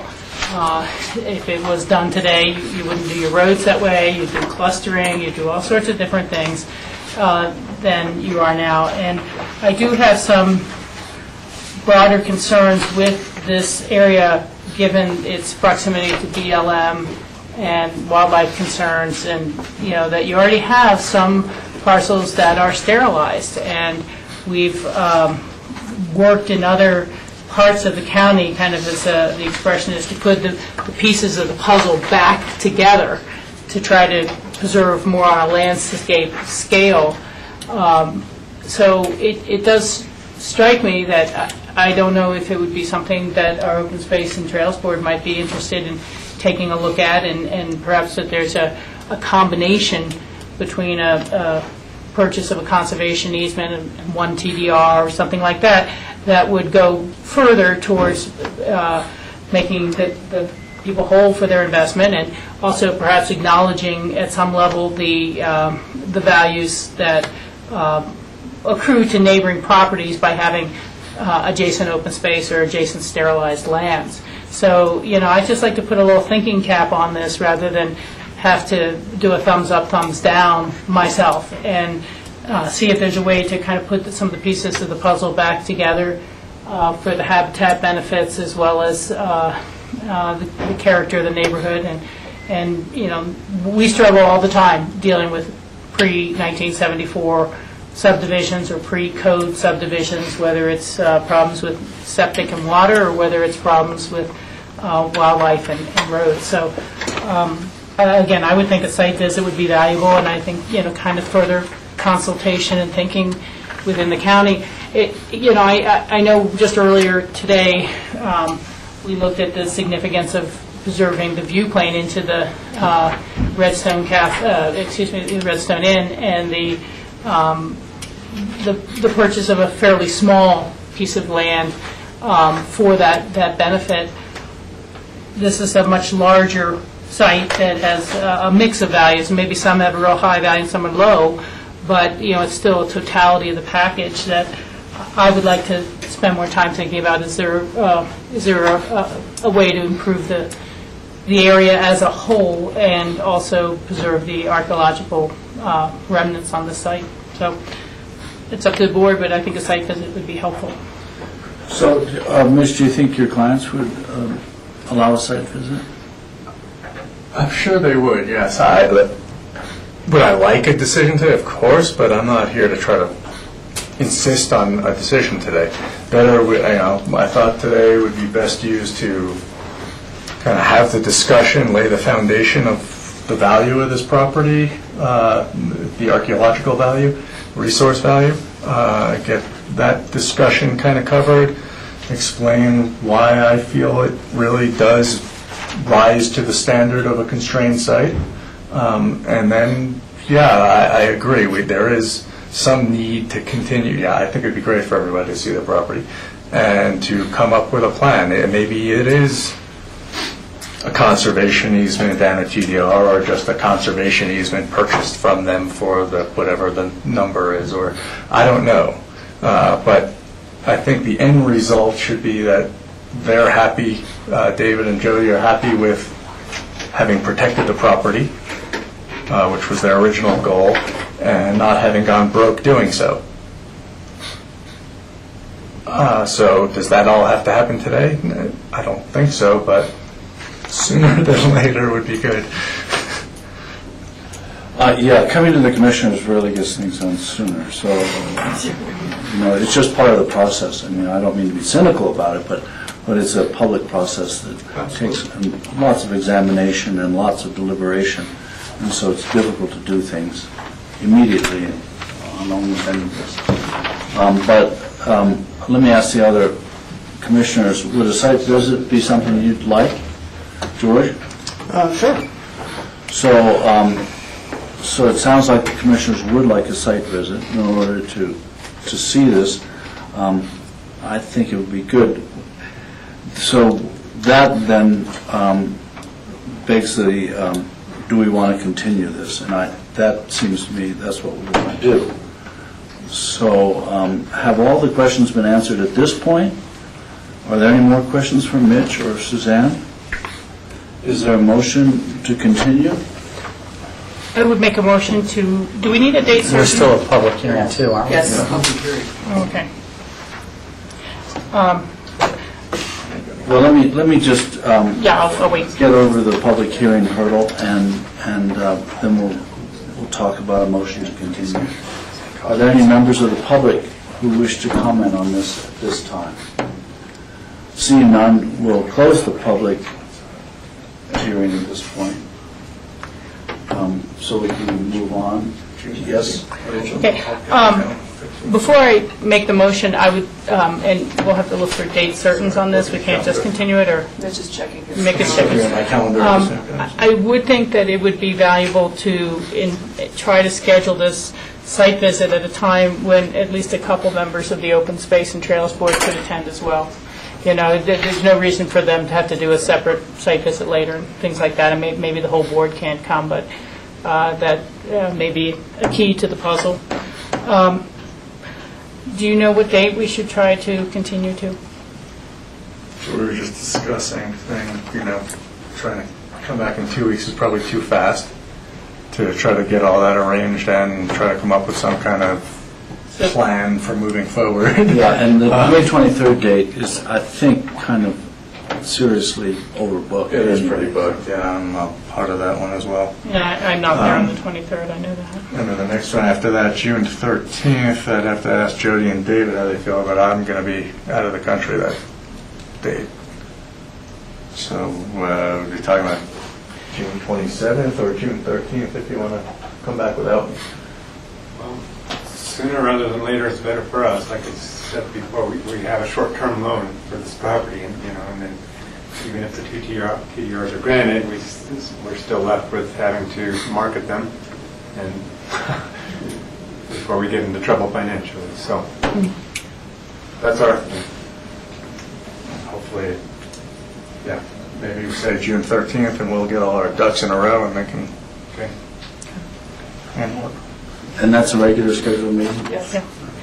So I would make a motion to continue the land use public hearing for the Anthony's Brown Constrained Site TDR designation to Historic Register and historic incentives until June 13th. Second. let me just say, Mitch, if we have this continuation, and it's possible, and you're not there, but it's possible to have an archaeologist who made this study to do some explanation of what they're looking at, to help us see what we would be looking at, that would be very helpful. Yeah, we'll follow up with the archaeologists for sure, and maybe even see if they can't join the site visit as well. Yes, that's what I'm requesting. That would be good. All in favor? Aye. Aye. Thank you very much. And we'll see you June 13th. And you can always change your plans to leave the country, too. Talk to his wife.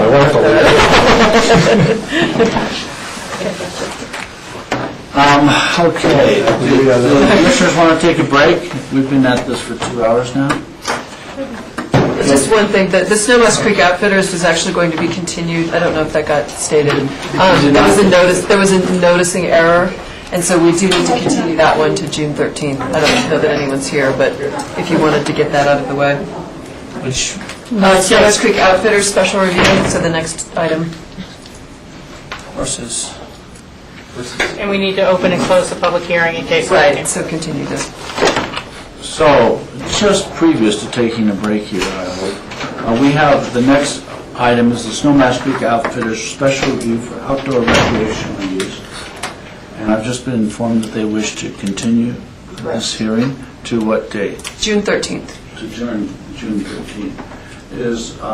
And are there, let me open the public section of this meeting. Are there any members of the public who wish to make a comment on this at this time? Seeing none, we will close the public hearing on the Snowmass Creek Outfitters and go back to the commissioners. So it's June 13th, a date you can continue this to. Is there a motion? I would make a motion to continue the land use public hearing for the Snowmass Creek Outfitters Special Review for Outdoor Recreational Use until June 13th. Okay. Is there a second? second. Is any further discussion? All in favor? Aye. Aye. So if it's okay with the commissioners, we'll take a break until 2:10.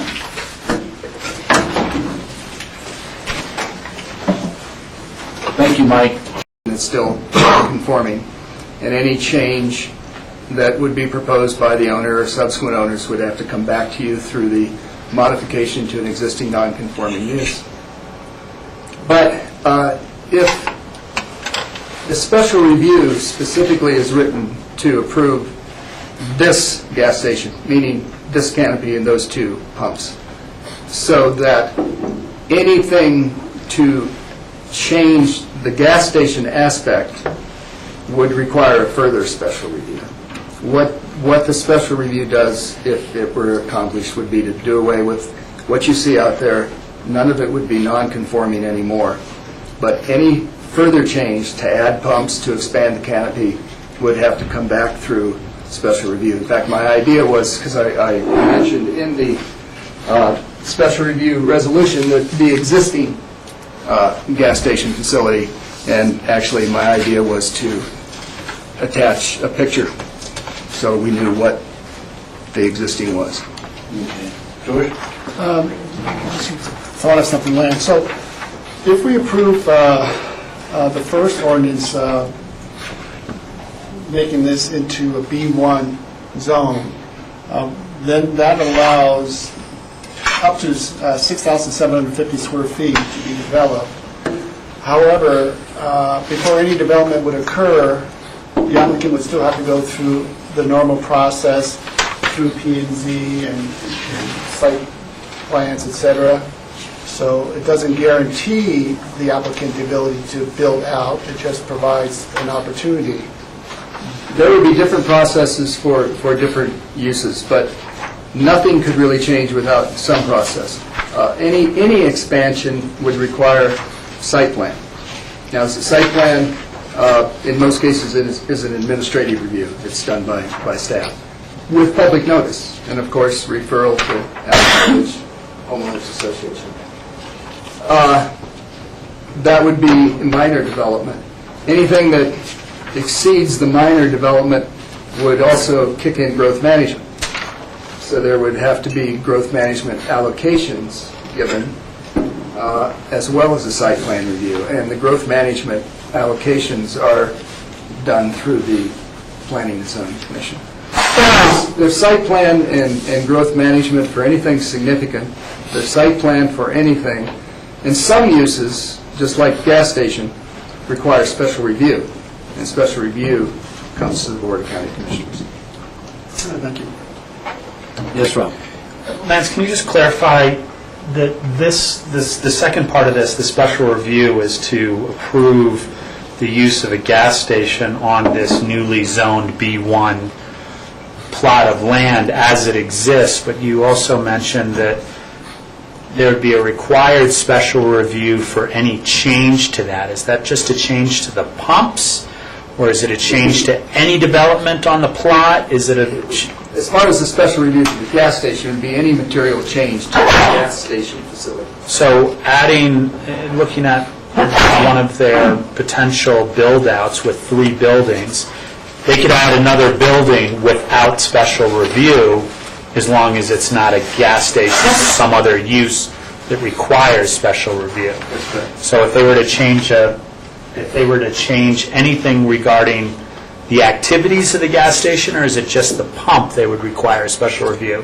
I mean, does the gas station include the mart? To me, it doesn't. That's where they collect the cash for the gas. So is that part of the gas station's special review, or are we talking it's just this little piece right here that requires special review? Yeah, that's... And of course, the tanks that are underground, I'm assuming they require special review. And so my question is, when you say they require special review for any change to their existing gas station activity, what exactly does that mean? That's a good question, and I thought about that when I was out there doing my site visit, and deciding that when one is in that building, and when one is in any convenience store that has a gas station, the really only thing in my mind related to the pumping of gas is the cash register. Everything else to me is a retail operation related to selling hot dogs and Coca-Colas. So that was the way I was going to do that. But for instance, let's say right in here, they were to put in a 1,500 square foot liquor store. Don't know if that's what's proposed, but if there were, that would require site plan and growth management. And then just to follow up to that, so my concern is I think there are certain hazards around a gas station, explosive materials or whatever. I mean, I would think that the special review regarding the plot that a gas station exists on should be across the entire board to some extent. I mean, let's say they want to put something here selling dynamite. Should that be next to a gas station? Maybe selling dynamite requires a special review as well, but my point is I get it, but I don't want to limit a special review to other development on this land. Because there's a gas station there, I think there should require some sort of special review or some sort of oversight to that. But I don't know how to tackle that one regarding this application. That's kind of a down-the-road code change type thing, but it seems to me a little odd that only the special review is only the cash register or the pumps. Well, yes, but I understand. I was just trying to... Yeah. Since it's a retail operation that sells gas, and since if it were rezoned, it has a lot of retail opportunities. Yeah. I was trying to separate them out. Rachel? Yeah, a couple of things. You know, at least from my reading, I hear consistently and see consistently that statements made that, you know, gas stations don't make money, the margins are so slim in terms of the pennies per gallon, that it's always the sale of the hot dogs and the colas and everything else that actually make a gas station work, and that's why they've become kind of mini markets wherever you stop. And so I don't know that your interpretation is really fair. I mean, would you know, and I think that that's something we should maybe weigh in on as to whether we believe that interpretation is correct and that interpretation is going to go forward. This is a little confusing in the sense that if it weren't rezoned, these uses as we see today would be fine and they're already permitted at some level. They're non-conforming uses, but they're fine. It's the act of rezoning that then triggers the need for a new approval as a special use. Correct. And I understand where the timing would be very important for that. I don't want to create problems with that. But it would seem that if it's coming in new, so to speak, as a special review, there might be more detail work that I would, as a citizen, I'd want to know. Have the gas tanks been recently inspected to make sure there's no leakage? You know, the safety valve, turn-off valve system's working. You know, it just seems like it almost may be a little bit too automatic to say, okay, well, it's been there before, it was a non-conforming use for how many years, so we'll just, you know, automatically go forward if the rezoning goes forward. I just don't know. Have there been lighting issues? You know, you would look at all those sort of things. And the one concern that we've heard consistently from in the past, not all the time, but is the safety of the access to the station. You know, when people get off the bus or they're walking up to Aspen Village, you know, cars can pull in and out throughout any single part of that frontage. And if I was doing a special review for a gas station as a new thing in this location, the pedestrian safety would be something I would ask about. And, you know, should there be more clearly delineated entrance and exit to the properties, which, you know, when it was developed, were not the type of things that were standards in the past. You know, if I was reviewing this anew as a special review, I would be asking about landscaping features, you know, because we have now looked more carefully at the visual impact on the highway and the corridor. So, again, that's where I'm seeing a little bit of a struggle. You know, if a rezoning was to go forward, do you make the rezoning put out in the future that it shall be rezoned as of August 1st, and then you do the time to do all the special review work of if this was new, if this was a blank slate coming in for a permit to be a gas station here, what are the modern standards we would ask or expect it to live up to? So those are my thoughts on that issue. The second is, you know, kind of following a little bit along with what Rob was asking about, but in the last memo of our packet from Joanna Schaefer, there's a list of special review uses in the B1 zone district, and some are the allowed uses, and then some of the special review issues. One of the ones that particularly caught my sight was this cellular telephone facility. And I know that when you get into review of cellular towers, you get into some strange FAA regulations that you can't say no on because of health concerns of the neighbors. You can't say no for this or that. There's certain exemptions.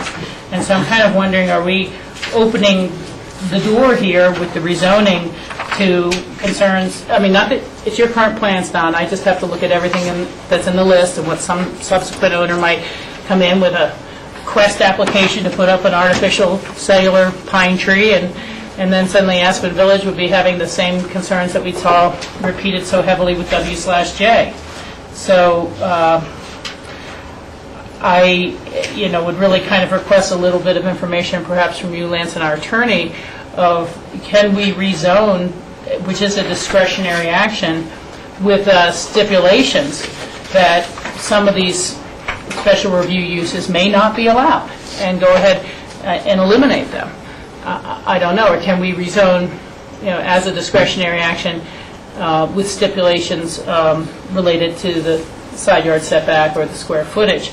But I really would feel very nervous about opening the door for a cellular tower facility, and then the neighborhood issues that always surround that, and then have our hands tied about what we can and can't turn down through FAA regulations. Or is it, I'm using the wrong term, Federal Communication Regulations. FCC. So that is kind of my second concern there. Well, Rachel, Leave that. before we go on further, because we're sort of getting lost in the string of thoughts here. Okay. So the major question you're asking is, can we rezone with stipulations? And we're asking, I guess, John and then Lance. As a general rule, no.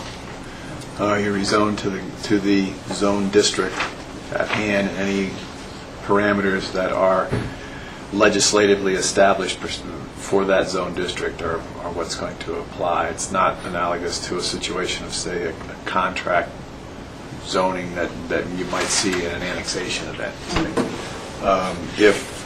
If the board is unsatisfied with the proposed zone district but feels it's appropriate to entertain a rezoning from what the current zoning is, then this discussion can easily go to, well, what zone district would be appropriate, and we'll construct one.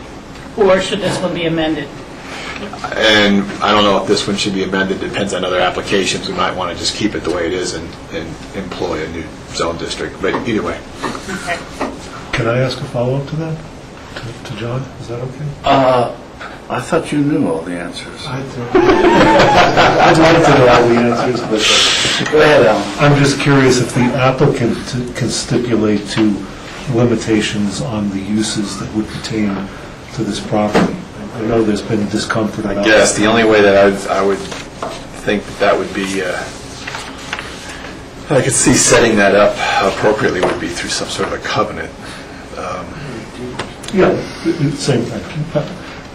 We were thinking this might come up in the question about adult entertainment establishment, which is a listed that's use, another hot one. which we have no interest in pursuing.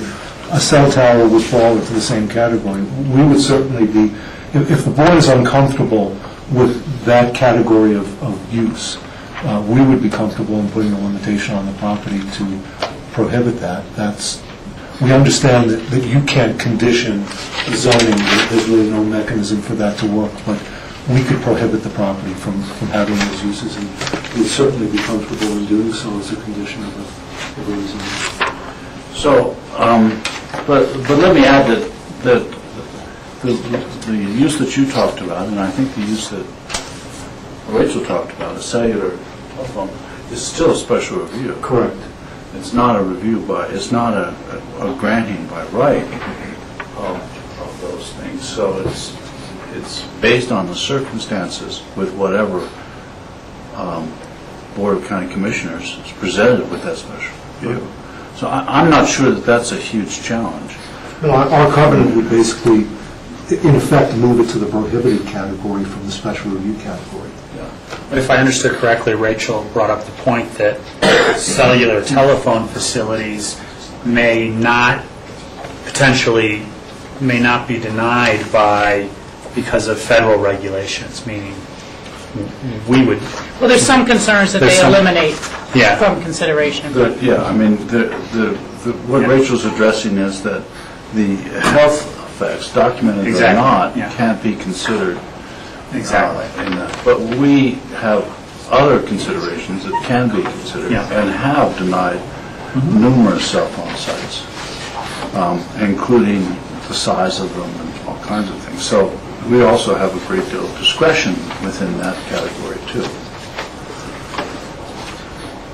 Can I ask Yes, the last Rachel. question then?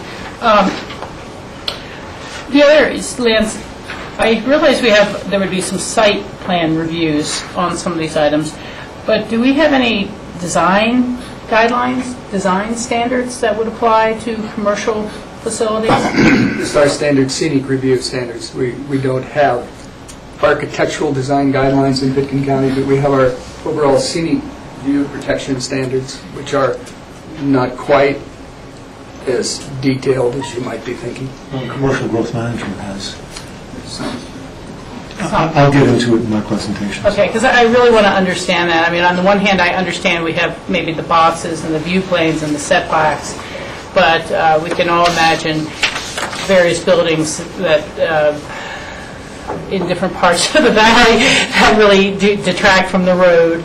Either they are commercial franchise type of footprint and lighting, things that go along with that, versus something that's been tailored a little more to have a little more aesthetically pleasing appearance. And I think that that's something we all should consider if this rezoning is to go forward. But you're talking about some really significant size differences, and everyone might be very comfortable with that, or think, well, if we did something that had a little bit of that characteristic, it was 2 or 3 times as big, that's one thing. But if it was a McDonald's franchise for 2,000 square feet, or a Wendy's, or an Express Lube station that comes in with a commercial franchise look, that would not be something anyone would want.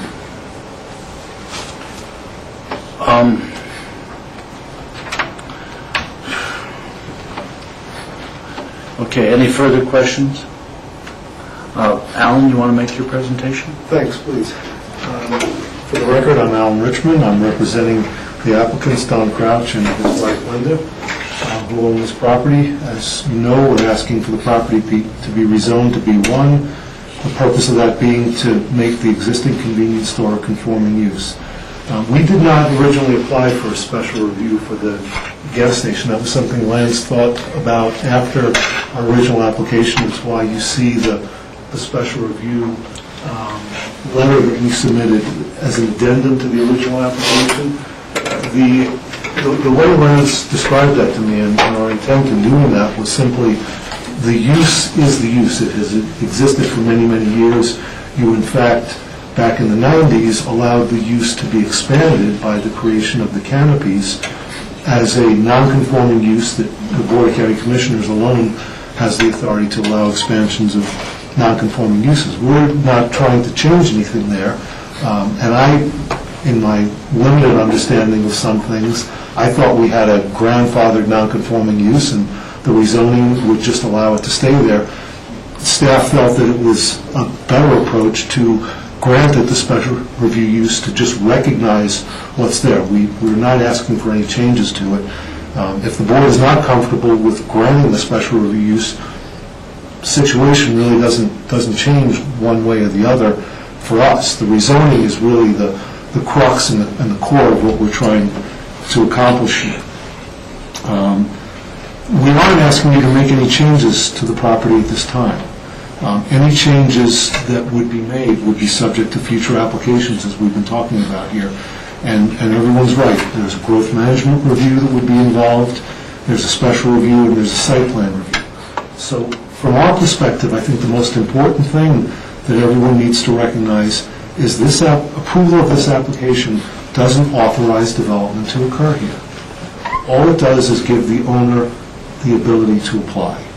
It gives the owner a set of standards, the B1 zone district standards, to use to design a project for this site. But the county is going to retain review authority with commercial growth management, special review, and site plan review. And I will go through this as I go through my presentation, but I believe that will give you substantial authority for whatever we propose to modify the size of what we might propose, the design, the uses, the look, everything.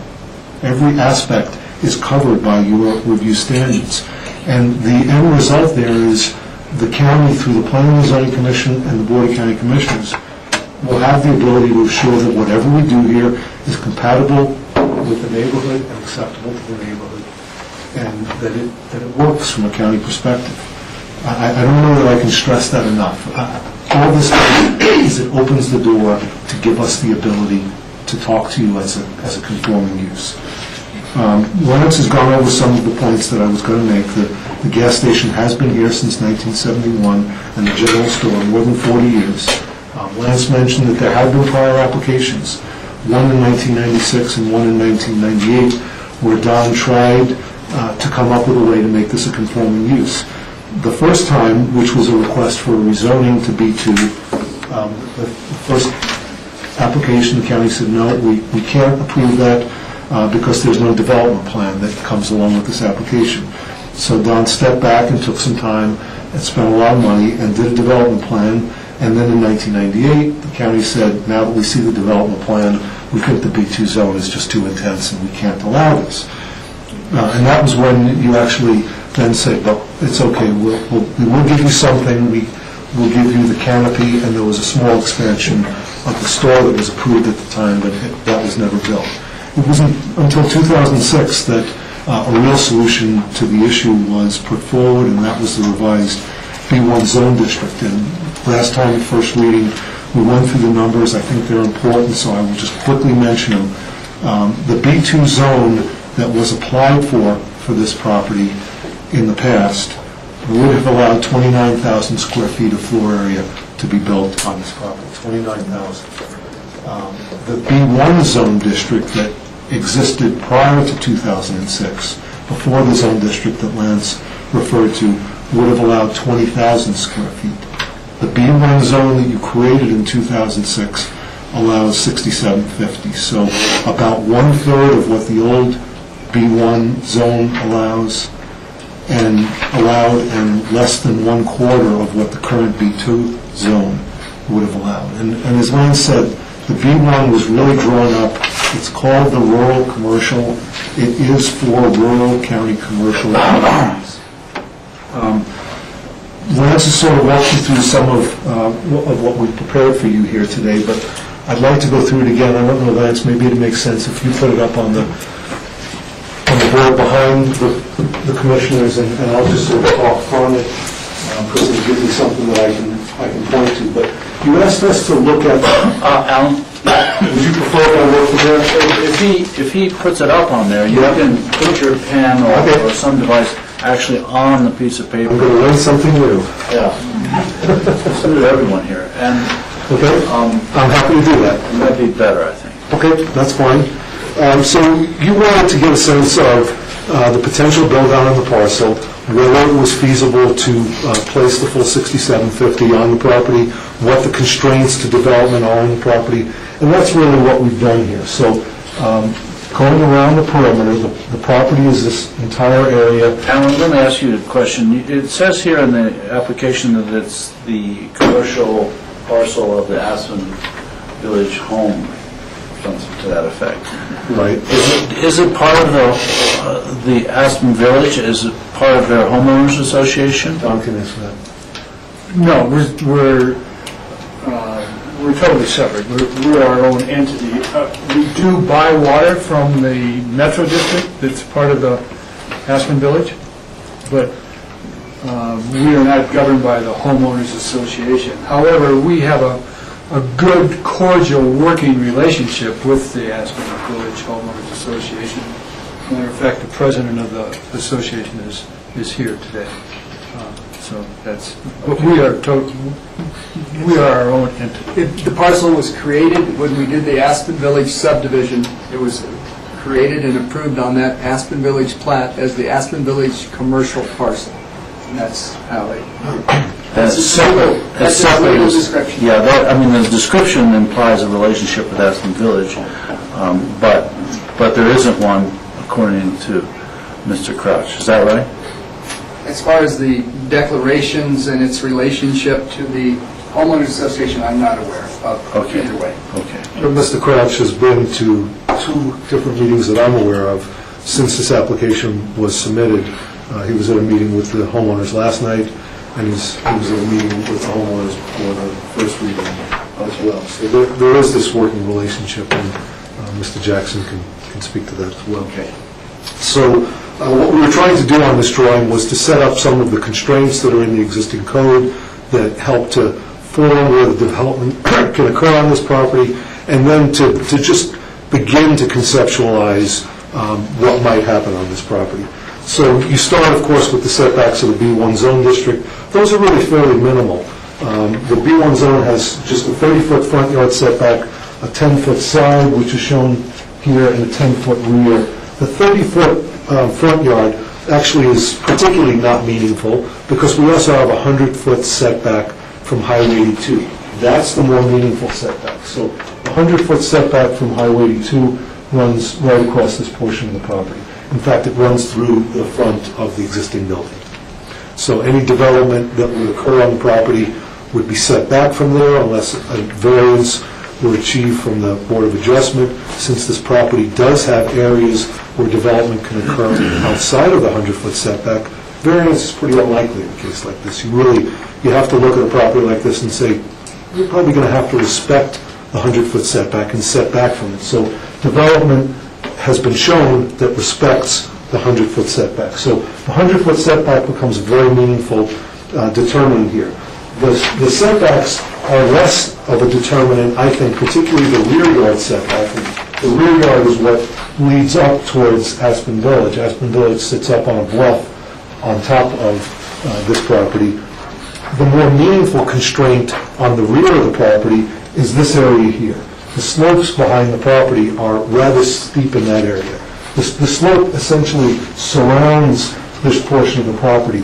This area on what I would consider the west of the property or the down valley side is not so steep. It's less than 30% to be sure. It's conceptually developable. This area is not. And so development would certainly not occur in this portion of the property. It could occur in this area even though the property begins to slope up in that area. So we've kept, as you notice, that portion of the property as white. What is important in this portion of the property are some easements. You've got a major water line easement here, and then you've got what is called a blanket easement area next to the Aspen Village Road. So this portion of the property would really be out of bounds for development. So you begin to see that the development area gets constrained to kind of the central portion of the property, which we've kept in white.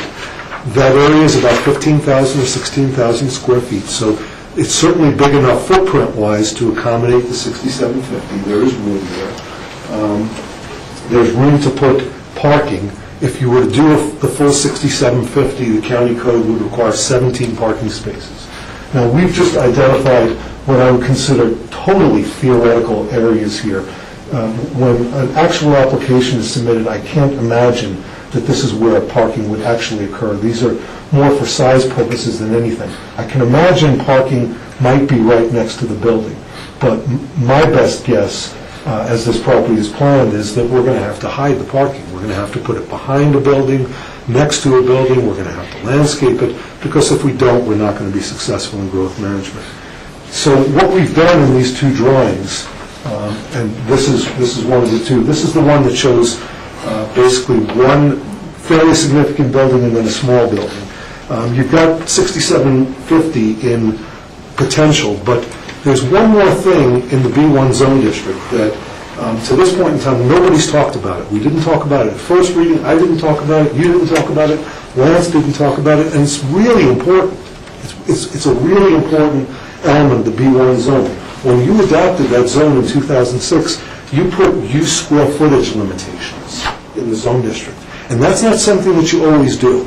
So it tells me, and I didn't take part in the discussions when the B1 zone district was being formulated as part of the new code, but to put use square footage limitations on individual uses tells me that people were really thinking about what the outcome was going to be on this property.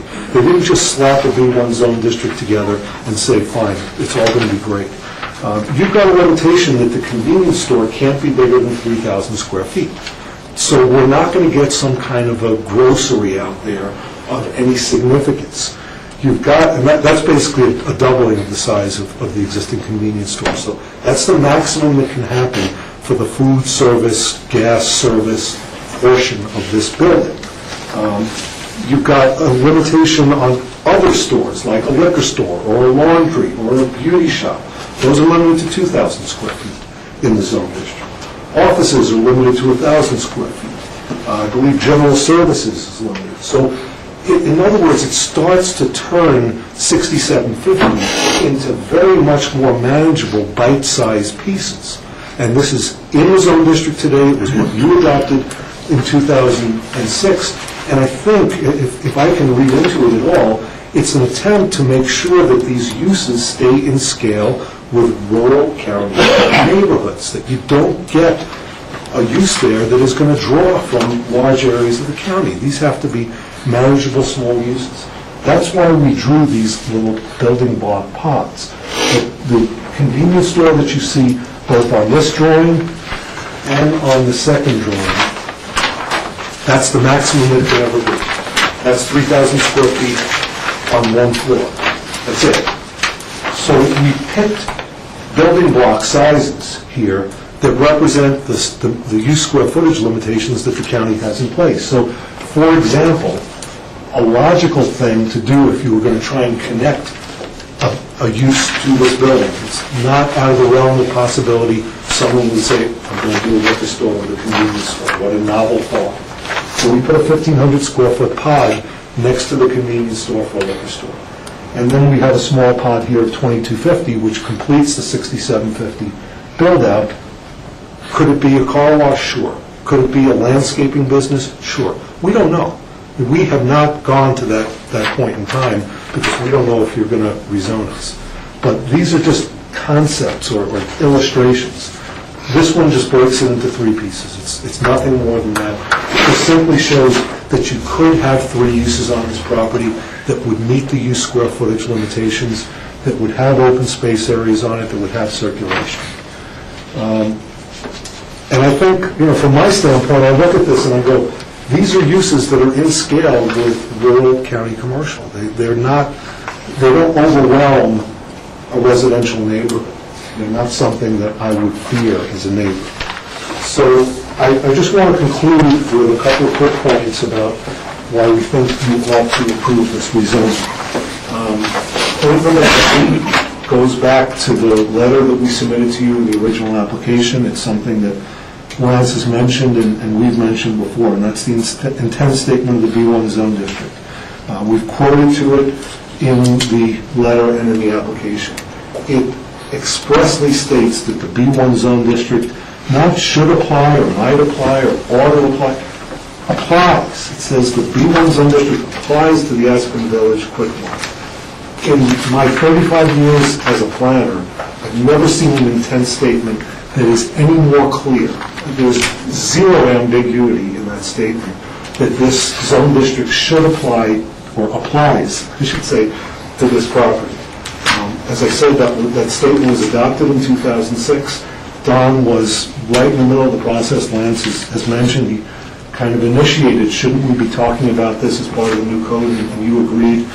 And I think the use limitations and dimensional limitations, and in particular the use square footage limitations, tell me that this zone was not done casually. It was really done with a lot of care, particularly the use square footage limitations. We don't have those in more than a handful of our zones. That is an unusual characteristic of the zone district, and I think it's what makes the zone district work. With all of that that's transpired, I just don't think it would be fair now to not do what the intent statement says you intended to do. The second point is that once this rezoning is approved, as we've been saying, you will retain significant controls over the development of this property, and I'd like to make sure that we're all clear about that. The special review use limitations that we've talked about, more than a couple of the uses in the zone district are subject to special review in today's code. Landscaping services are subject to special review, general services, the car wash, all of these, certainly the gas station, all of that special review. So you retain the authority to deny those new uses. You retain the authority to limit them in terms of size, appearance, operation, which is probably the most important reason that we make something by special review is we think that the operation of the gas station, as Rachel has been talking about, that the operation may have noxious or incompatible uses with the neighborhood. So it's special review. And you get to look at every bit of that if we propose any change whatsoever. Growth management, I think at first reading, folks kind of poo-pooed the authority that you have in growth management, and I think it's quite a bit greater than what most people give it credit for. You have two ways that growth management can apply here. If you're doing 1,000 square feet or less, it's a growth management exemption, and Lance, correct me, is that administrative? Anything more than 1,000 square feet, we're certainly contemplating more than 1,000 square feet.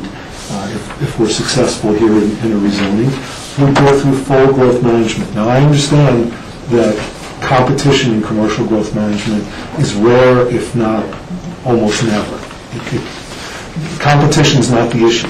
The issue is you have a competitive threshold, and simply being average doesn't assure you of making a competitive threshold. And I have watched more than a few planning commissions say, that's not a good enough project, and what you think is average, I think is substandard, and you fail.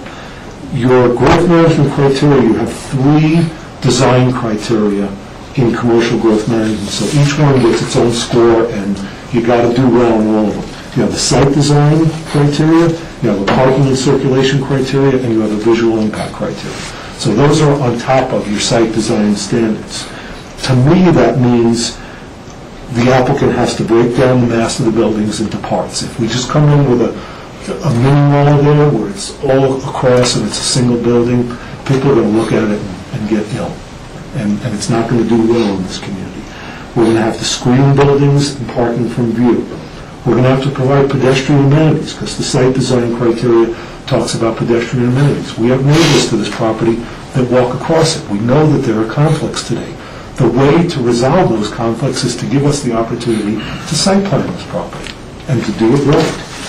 So we're going to have to provide pedestrian amenities, we're going to have to provide open space, and we're going to have to improve the way that circulation happens on this property for cars going up Aspen Village and kids coming across it and all that stuff. If you don't like what's there today, and Don has 1,500 square feet, and you don't go and rebuild a 1,500 square foot building and put in today's money into doing that and get anywhere.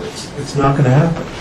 He needs the ability to look at this property as something that can be improved, and then it starts to work. And Don's going to talk a little bit, maybe in response to questions, because he's been looking at convenience stores up and down the valley. The ABC has a convenience store. We obviously know the Conoco at Snowmass. The Salt has a Quick Mart, and 3,000 square feet is way smaller than anything else. It's smaller than any of the others that are out there. You got a 40-year-old building, 40-year-plus building there, and this property needs the attention, I think, that a rezoning will bring to it. So, just to conclude, I think what's allowed by the B-zone district is reasonable and in scale with the neighborhood.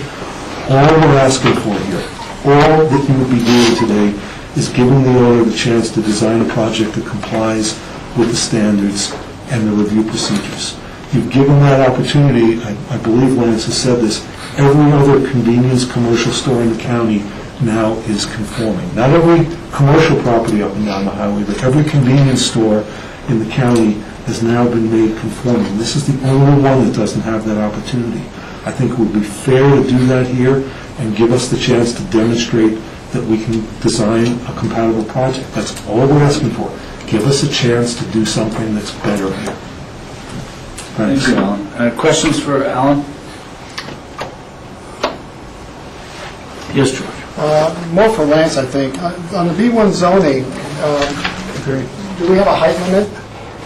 The standard Pitkin County height limit, which is 28 feet to the midpoint of a roof, 35 feet. So then, Don, or maybe you can answer this. I'm just trying to get a sense of the height. So on the false front of your building from the ground up, how tall is that? Is that 28 feet or? No, I think it's less than 28 feet, the false front. The building itself isn't much more than 10 or 12 feet high. Well, here's a picture. I have a picture. Well, here's one from the highway. The canopy is much higher than... I'm just trying to get a sense in terms of... the canopy is higher than the existing building.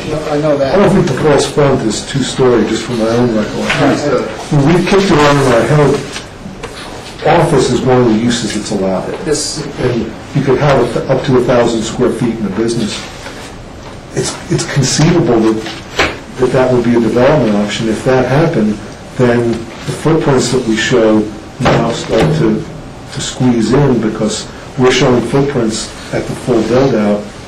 So either you do one story and you end up somewhat wider, or if you have something that uses the height that would be allowed, then much more of the site is going to be open because you can use up that 6750. Yeah, so Lance, when I was looking at the old Conoco, and noticed, when you look at the housing up there, maybe it's partly because of design, but it seems to bring that out of scale, so that's what I was concerned about. And is that from old code, so that's higher than currently allowed? That is not something that probably anybody is real pleased with, and I don't know how high that is or how that got built. It's been there a long time. It's been it's really run down older. Yeah, but that was my reason for that question. Because I wouldn't want to see, if that was within code, I wouldn't want to see that occur. Right. The housing thing has changed too. We now have the housing impact fee, which is much more beneficial to anybody than building on site. So the likelihood, frankly, of anyone building housing on site under our current land use code is not great, whereas in this case, we did not have that option. About the only use I can really conceive of on our property that would be a second-story use would be an office. That's why we've shown the footprints as covering the full 6750, because it seems more than likely. But it's not inconceivable that you could get a second-story use, but again, you've got a visual impact criteria. You're going to have the chance to say, wow, we think that's a crummy design. It's not a 2, that's not a 3, it's a 1. And if you start piling up 1s in site design, you lose. You're back in 6 months or a year to try again. Questions?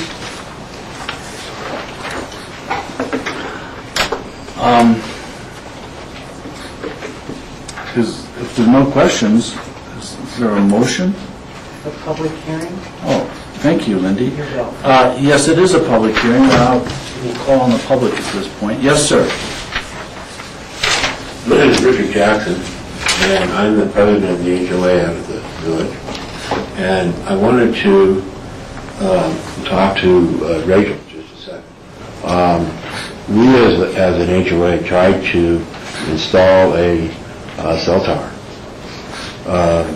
It's been 7 or 8 years, but we really wanted it because it was an income for us, because they were willing to pay us $1,000 a month to have that antenna there. But the reason that it wasn't built is because the county commissioners wouldn't let us. So you know there.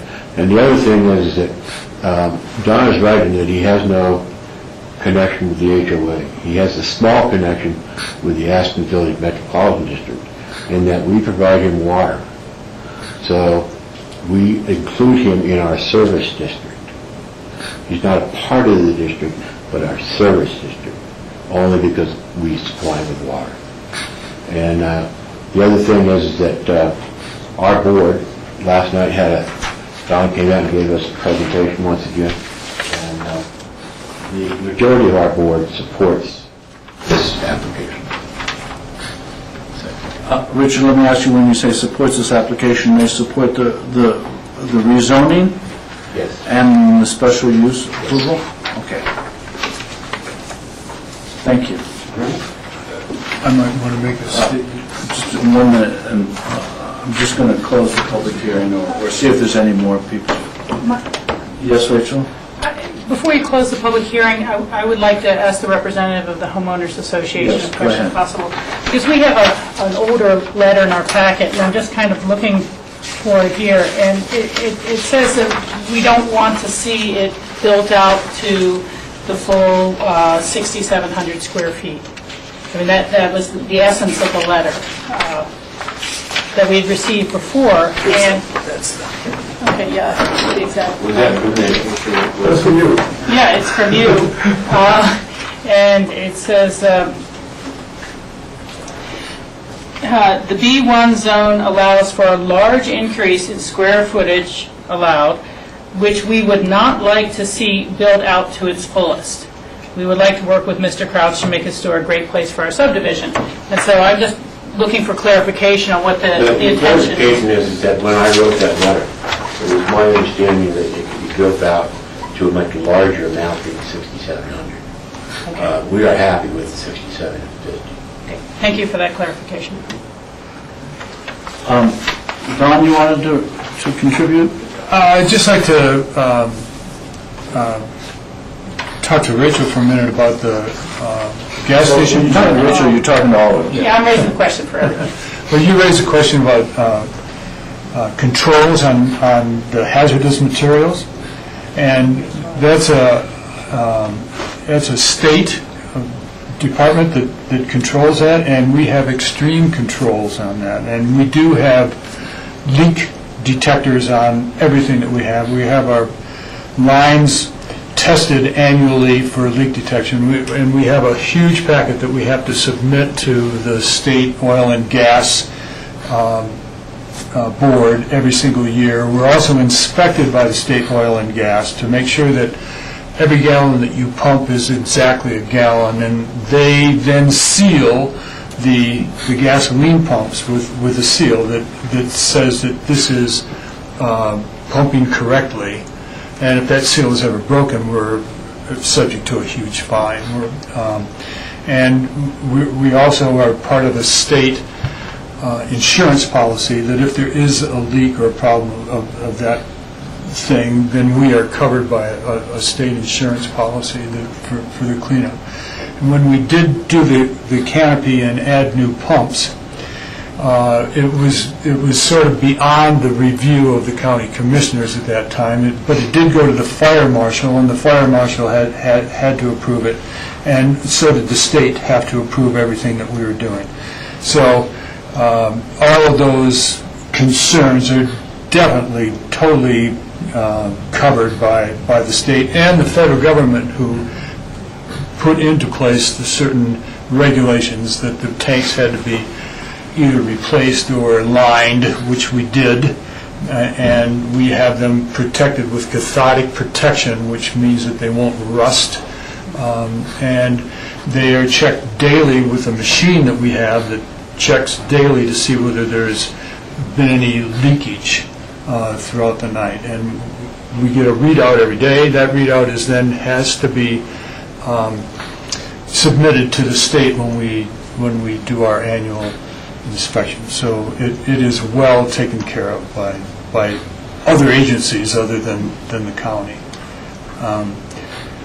The other thing is that the whole reason for this is that the building is aging and something needs to be done.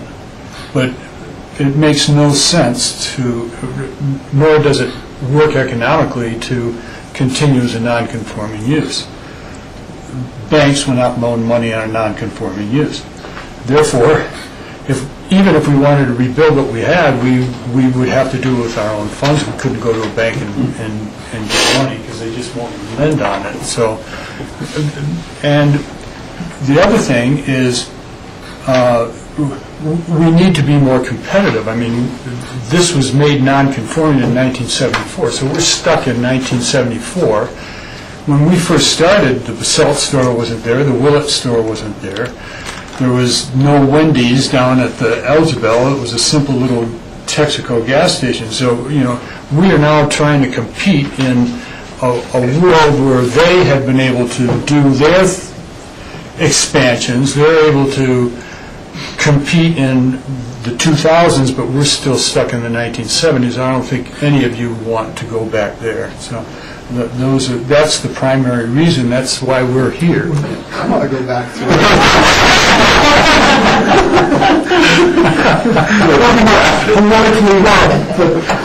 Not economically, you don't.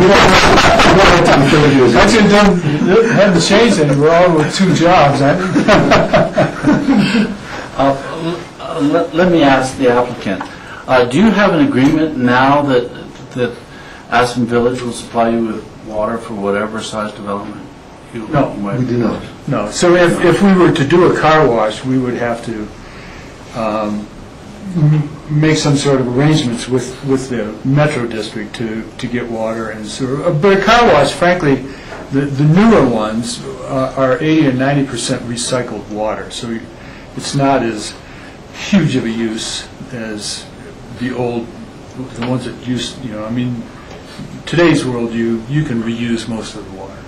But in effect, your neighbors have some say-so over the size and scope of your development by having control of the water source. That's correct, yes.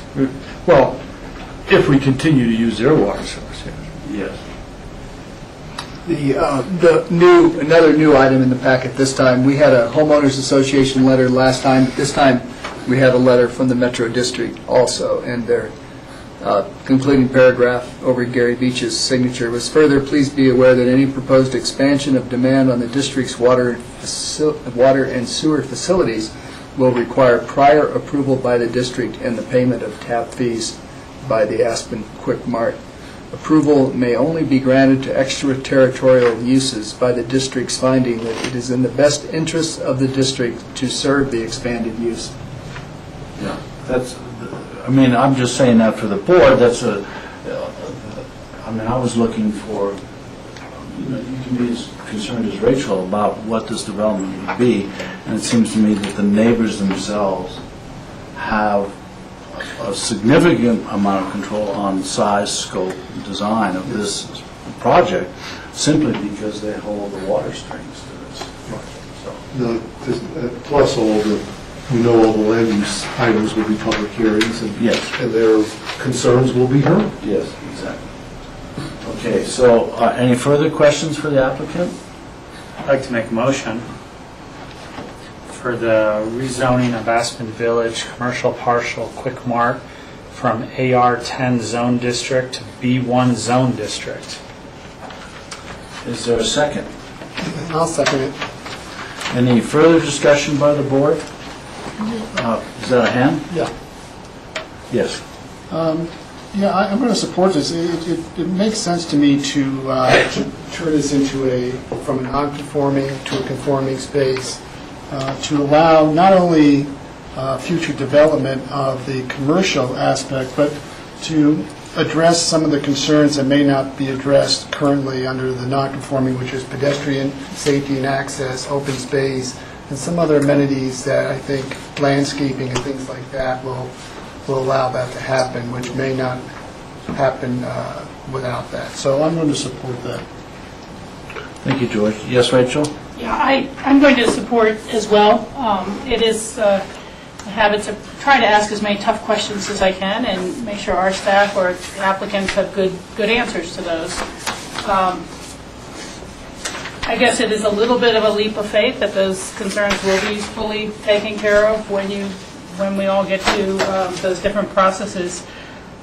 But it is something that became a non-conforming use at a time period when Pickens County was trying to look to not having development along the highway corridor. And this expansion will fly in the face of that precedent at some level. I mean, we may hear from the immediate neighbors about the value of the center. We will later hear from the rest of the county when it is redeveloped, and whether the lighting and the type of building is appropriate will be a huge question. I was kind of looking at the personal services as a potential use and retail as a potential use. There could be an application for a medical marijuana store here as a retail use. A lot of things that people may not be anticipating at this point in time. And so I would just ask Don and you, as you go forward, to really give a lot of consideration to the character of the community and the character of the neighborhood.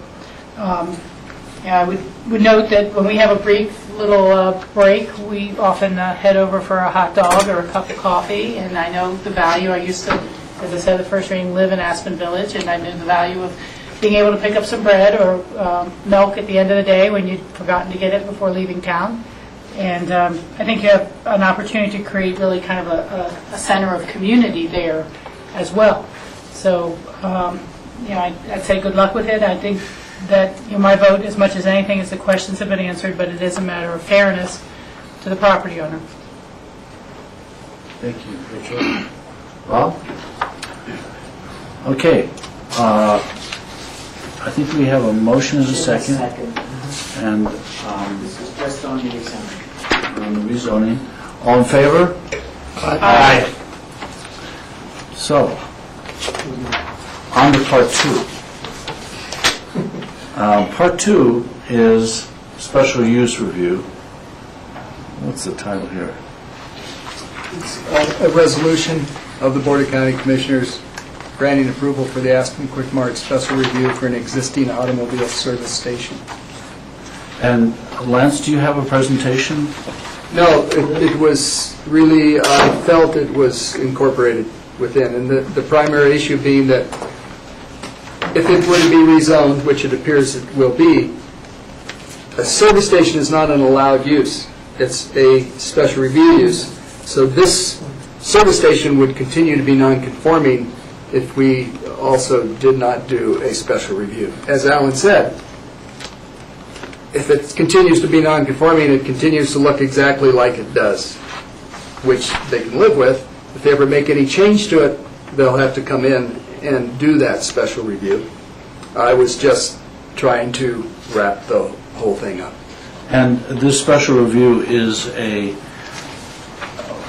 for this precise existing service facility. It is for this, as I explained it, it's for this and the cash register, essentially. Or the location of the cash register. Yeah. And Rob asked, does it need to be something more? I didn't have a way to deal with that. Okay. Alan, do you have a further presentation? I don't have a lot to say. We would certainly appreciate it if the special review use could be granted. If there's anything that we want to do, we're going to have to come in and redo it. So in effect, if you don't do it, we're kind of in the same position, because either way, if we want to do anything, we have to get the special review use. But, it feels to me like a sort of a technicality to just accept the fact that you've just rezoned it, and what is what is, and it thereby has status as a allowed use, allowed by special review. That's really what we're saying. It exists, and it can't be changed without county review. And so I feel that it's a technicality more than anything, but we would appreciate it if the staff feels it's necessary, which they do, then we would appreciate this action. Okay. Any questions for staff or Alan? Rob? Really just a comment. I would feel more comfortable with a special review for this or for any changes encompassing the entire business revolving around the operations of the gas station. So if there's a separate building on the lot that has an office space, I can understand not having a special review for that. But in my interpretation, the operations of the gas station are the space that is operating under one business license. And that's the way I would interpret what needs a special review. So if you were to do a remodel to the mini-mart part of the gas station, it's still part of the gas station. I'm assuming that that's all under one business license. So this is just kind of a comment, the way I would like to see the special review work in the future. And I understand this is kind of a exactly what you're saying, Alan. This is just creating conformity now for the existing operation. You can go on existing in a non-conform way. You may not be able to get a loan or something like that.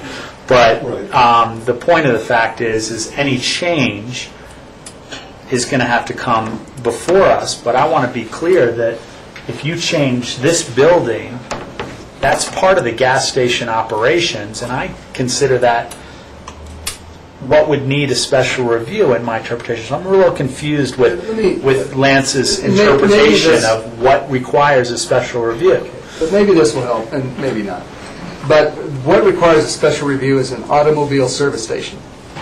So the definition of an automobile service station means a building, parcel of land, or other premises used for the retail dispensing of gasoline, diesel fuel, or other vehicle fuels, and/or the repair of motor vehicles.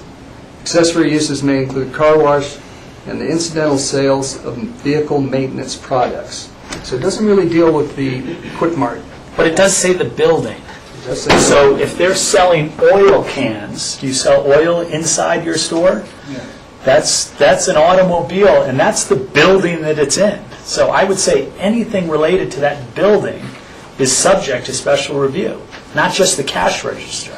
Well, rather than argue that point, because I think we as commissioners could direct community development and our That's what I'm arguing. That's our attorney to get together and clarify that issue for us. Is that okay? That would be perfect. Rachel? Well, I was somewhat on the same point, Michael, but if we look at item number 3 on the backside of page 2 of the resolution,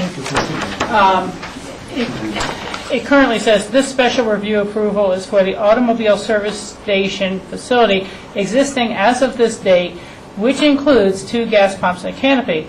I think that we could modify it right in that sentence and cover it there, because for me, I don't stop at a gas station unless it has restroom facilities, and they are also inside the building, So I think it could read something like, this special review approval is for the automotive service station facility existing as of this date, which includes 2 gas pumps, a canopy, restrooms, and small convenience store. Or how was the term? It wasn't convenience, but or the language that was in the code. It's accessory sales for vehicle maintenance products. Yeah, vehicle maintenance products and the building. Yeah, but I think that we could do some modification there.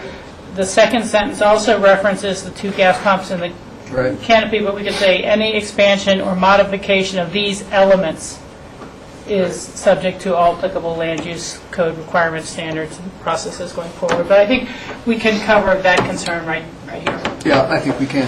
Is that acceptable to the board? Good? And we don't object. We understand where you're heading with this, and I see the difficulty in parsing the building where the products are sold from the place where you pump the gas. I get what you're doing. Any further questions? I'll make a motion to approve the resolution of the Board of County Commissioners, Pickens County, Colorado, granting approval for the Aspen Quick Mart special review for existing automobile service station as slightly changed. In item number 3. In item number 3. I'll second it. Okay. Lance, are you clear on that slight change? Yes, sir. Any further discussion? Excuse me, does someone still have to get together with John, or is that clarifying that for you? John? I think they've reached an understanding. This is a public hearing, and I'll ask any members of the public who wish to comment at this time before we finish. Are there comments? Seeing none, we'll close the public hearing. Yes? I would just say, I don't think that this change creates any additional new burdens or hurdles for you, because as it was explained, you'd have to go through different processes to change that building physically anyhow. That's why I'm not objecting here. I agree with you. All in favor? Aye. Okay. Thank you so much.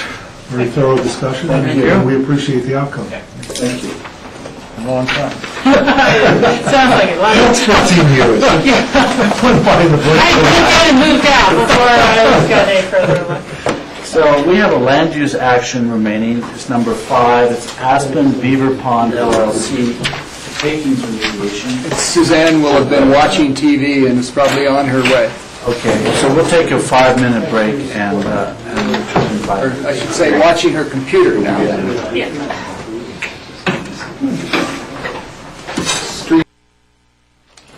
It's the BOCC regular session for May 9th, 2012. We're here at, I think, at our last land use portion, and we're at the, let's see, how do we title this? The Aspen Beaver Pond LLC Activity Envelope and Site Plan Review, a takings remediation.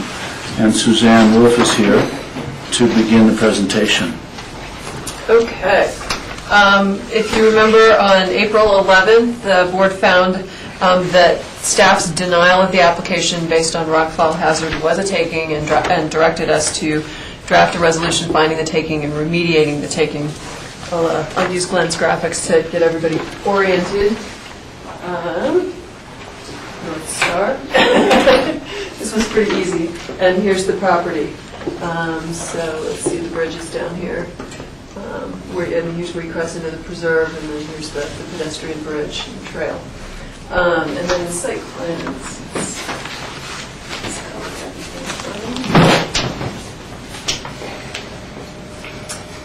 So there's an existing pond on the property. There's water that flows through the adjacent property and comes out here.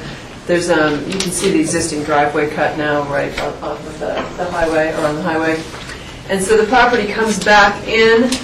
The red is the main activity envelope. The residence is located here. There are additional activity envelopes. This is for soil nails related to retaining in here. There's also some soil nailing down in this area. So this is the driveway court. Glenn will walk through. He's got some elevations and more prettier graphics of the house to show you. But just to give you a sense, so obviously this is all the steep hillside up behind coming off of Smuggler Mountain and beyond. And so the rockfall hazard obviously coming from this side. So the denial was based on the rockfall hazard, but there are other constraints that had to be addressed as part of the remediation and of permitting development on the property. So just walking quickly through those. Wildfire hazard is low on the property and can be mitigated subject to our standard requirements of the code. The slopes do primarily contain slopes of less than 30%. There are a few small anomalies which meet the provision in the code that allows for development on slopes of greater than 30% if you meet the requirements as an anomaly, a man-made or natural anomaly in an otherwise continuous slope. Those areas, we found that development is permitted in those areas. Activity envelope 2 does contain slopes in excess of 45%. That's that one on the back side with the soil nails. There's no surface development there. It is only the soil nails going into the hillside behind the property. So we have permitted that in the past. Since there is no actual development on the slope, it's all just nails that are going into the hillside. So we have allowed that form of development in an area that has a slope of over 45%, but the development itself is not impacting that slope. The parcel is within a mapped elk migration corridor, but the impacts can be mitigated. There's a very broad migration corridor through a lot of this area, and the code does allow mitigation of that. The ponds, ditch, and water features on the property are man-made, therefore we do not have a 100-foot setback off of those. The activity envelopes avoid the red and blue avalanche hazard zones and the alluvial fan that's located to the southeast of the residence. And the parcel is within this mapped scenic view protection area as seen from the highway. We found that the residence complies with the provisions of the code. It's not located on the most visible portion of the site, which would be the steep slopes up behind. It's sited as far as practical from the highway. It doesn't have any ridgeline impacts. They have broken up the bulk and mass of the residence. Roof lines have been staggered. And the residence is screened by existing and additional trees and vegetation. The house itself does meet the 100-foot setback off of the highway. I'm looking at Yes. I'm saying that correctly, right? Yes. There were variances, again, if you remember, this was all previously approved and permitted, and then the permits expired. There were variances granted, weren't there, for some of the retaining by the driveway? On the side yards. On the side yard, oh, okay, on the side. So this being the side. But so anyway, there was no, otherwise the house itself meets the setback requirements. So it is setback, it meets that setback to be as far back from the highway as possible. And I guess the only other thing in terms of the siting and the rockfall hazard, the entire property is impacted. So it's kind of the, would it be better from a rockfall perspective to put it closer to the highway within that 100-foot setback? No matter where it goes on the site, mitigation is required. So the mitigation here has been designed structurally with the house, and it includes some of that soil nailing. But otherwise, any structure on this property it does require mitigation. So given that this location meets that requirement, and then also by siting it farther back from the highway addresses the scenic view protection issues. So those are basically the findings. That the other issues to be considered as part of an approval. I think the only other thing I would note is this is a 5750 house. This was not a site that utilized TDRs for additional floor area, which actually surprised me and Lance and all of us because I think most of the sites out there have obtained TDRs and used that for additional floor area. So even as many times as I've looked at this, when I started writing conditions, I was thinking, I need to make sure I have the TDR condition in there. And I said, oh wait, no, this wasn't a TDR receiver site. This is a 5750 house. So anyway, so that's just, it's a standard, no additional requirement there related to the to TDRs or growth management for additional floor area. So otherwise, I think conditions are fairly standard. Again, they did have an approved rockfall mitigation plan previously that is basically the plan that would be required as part of this site plan approval as this moves forward. And otherwise,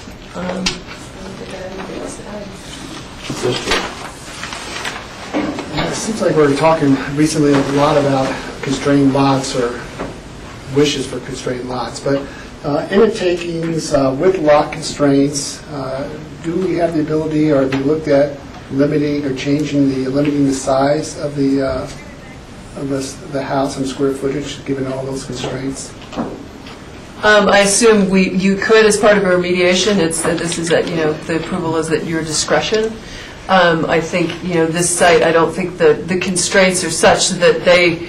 Similar to the one I think on Snowmass Creek is obviously probably our most recent example where, there was such a limited area where anything could be built that it really, that defined, certainly some form of square footage limitation. I don't find those constraints to be as constraining with this site, that it would dictate a reduction in that size. Yes, Rachel? Yeah, thank you. And this may be covered kind of in the rest of how you administer the code, but I'm looking at page 3, the conditions of approval, like item M, the submit a detailed landscaping plan. That also implies that plan is fulfilled, and that should some of the first plantings die, they would be required to go back in and replace and fulfill that landscaping plan. Is that correct? Yeah, that's standard, I think, standard practice. In most cases, we actually require a bond and go back in 2 years and hold a bond to make sure the landscaping was installed and lived. Because I guess I'm wanting to understand the interplay between the landscaping plan and, as you've said, because there is rockfall hazard anywhere on the site, the question of moving it closer to the highway, doesn't mitigate that. And as we were shown more at the last meeting than this, that this building is relatively obscured from Highway 82 by being further back. Would the landscaping plan, or should we condition it in here, require that continued screening from Highway 82? I wouldn't want to see some future owner say, well, I really want to see North Star, and then take all the landscaping out from the front area that's currently screening it. So I think that would be an important component of the landscaping plan. I don't want to detail it in here so much, but I wanted that footnote to the conversation to be made. Yeah, but it's probably, in this case, there's existing vegetation, so it's not so much new landscaping that's being put in that provides the screening. It's existing. So probably, so I think that could be appropriate to include something about the existing vegetation right. shall be maintained in the landscaping plan, so there won't be a clear cutting for better views in the future. Yes. Glenn Horn, representing the applicant. Just in response to that, here's Highway 82 right here. So this red area is the activity envelope, and this is the pond in blue. So this area in here, which is between the activity envelope and the road, is where all the dense vegetation is that screens the property. And my view under the code is I don't think you can touch that landscaping there because it's would be a material change to the property outside of the activity envelope. So I don't think anyone can go in there and remove that because it would constitute development. It'd be the way a change in the way it looks. So, you know, you can add a condition, but it probably goes without saying that you can't do anything out there. Okay, I think it's probably just worth it because we have our enforcement officer regularly going to places where people are disturbing outside their activity envelope. And so just in this highlighting case, it. You would think that most owners want that screening so people aren't looking at their house, but you never know. So. You never know. Okay, thank you. Any further questions for Suzanne? Oh, actually, one more. Yes, Rachel? Okay. Again, this is kind of a simple process, but number 10, item E, construction workers shall be prohibited from bringing dogs on site during construction. We have things about bear-proof containers. I was under the impression that the Division of Wildlife, Colorado Parks and Wildlife now, we had talked about no disposal of food on site during construction, so that even if, you know, it's theoretically in a bear-proof container or, you know, the big construction bin, that people aren't throwing their leftover lunch in there and then attracting bears during construction. I thought I'd seen in previous resolutions comments about that as an activity of construction management. They've definitely commented a lot because that's, I think, one of their areas of greatest non-compliance that they're finding is the issues that arise during construction. I believe, and I might look to Lance, isn't that covered under the county code on the wildlife? I have, though, I just did Bear-proof containers. there is a condition I just got from DOW on one that said they needed bear-proof container during construction also for. And I guess so I didn't think I know have if that was language. specifically addressed in the actual county code on bear-proof. Anyway, we can certainly Find that condition, because I know I got one that spoke specifically to construction bear-proof containers. Yeah, and it just seems to be fairly random and maybe accidental, but that, you know, a few McDonald's bags get disposed with the construction debris, and then it becomes a big attractant for bears. Thank you. Any other questions for Suzanne? Glenn, do you want to make any further presentation? I just have a few brief comments. As I said, I represent the applicant along with Mark Hamilton, who's here, and Rick and Lisa Manaway didn't fly in for this meeting, but they are definitely interested. I think our major objective that I just want to mention is that they had a building permit for this house, so they'd really like to refresh their approvals for this particular house because it's their goal to build this house. So that's of great importance to them. There was a lot of expense involved in designing that house, but that's where they'd like to get back to. And I just want to mention that all of the mitigation recommended by the state geologist in the last review was taken care of in the permitting process with respect to stamped engineered drawings and reports by technical geologists. So that's all been satisfied already, and we envision resubmitting those materials at building permit. And one other thing that I just want to mention is that the rockfall danger to this house and the mitigation involved to protect it has no effect whatsoever on any neighbors or Highway 82, and I think that's an important consideration. And with that, I'd say that we reviewed the conditions and they're all look good to us and they're acceptable. Thank you, Glenn. Any questions for Glenn? Any further discussion? Is this a public hearing? It is not. It is not. Is there a motion? Rachel? I move approval of the Aspen Beaver Pond LLC takings remediation with the small language additions that we have discussed here at the table. Is there a second? Second. Any further discussion? All in favor? Aye. Thank you very much. Thank you. Thank you.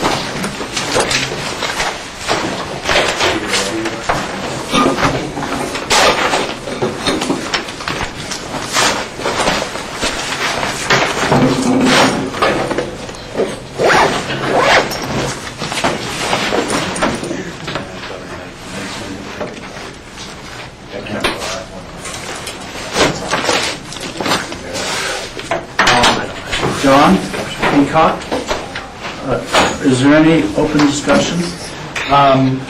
I don't have any events, but I believe John Neely has a letter that we wanted to discuss today on SG. Okay. John? Michael, let me give you a copy of a proposed letter that was handed out yesterday when you were out. Okay. I believe the other members of the board had a chance to take a look at it. What this letter is a proposed draft to be sent to the same individuals who received our last letter on January 11th of this year, I believe the date was, in regards to the unitization request that was filed by SG Interest concerning the Lake Ridge unit and that aspect of the Lake Ridge unit that we are concerned with in Thompson Creek Drainage and Thompson Divide.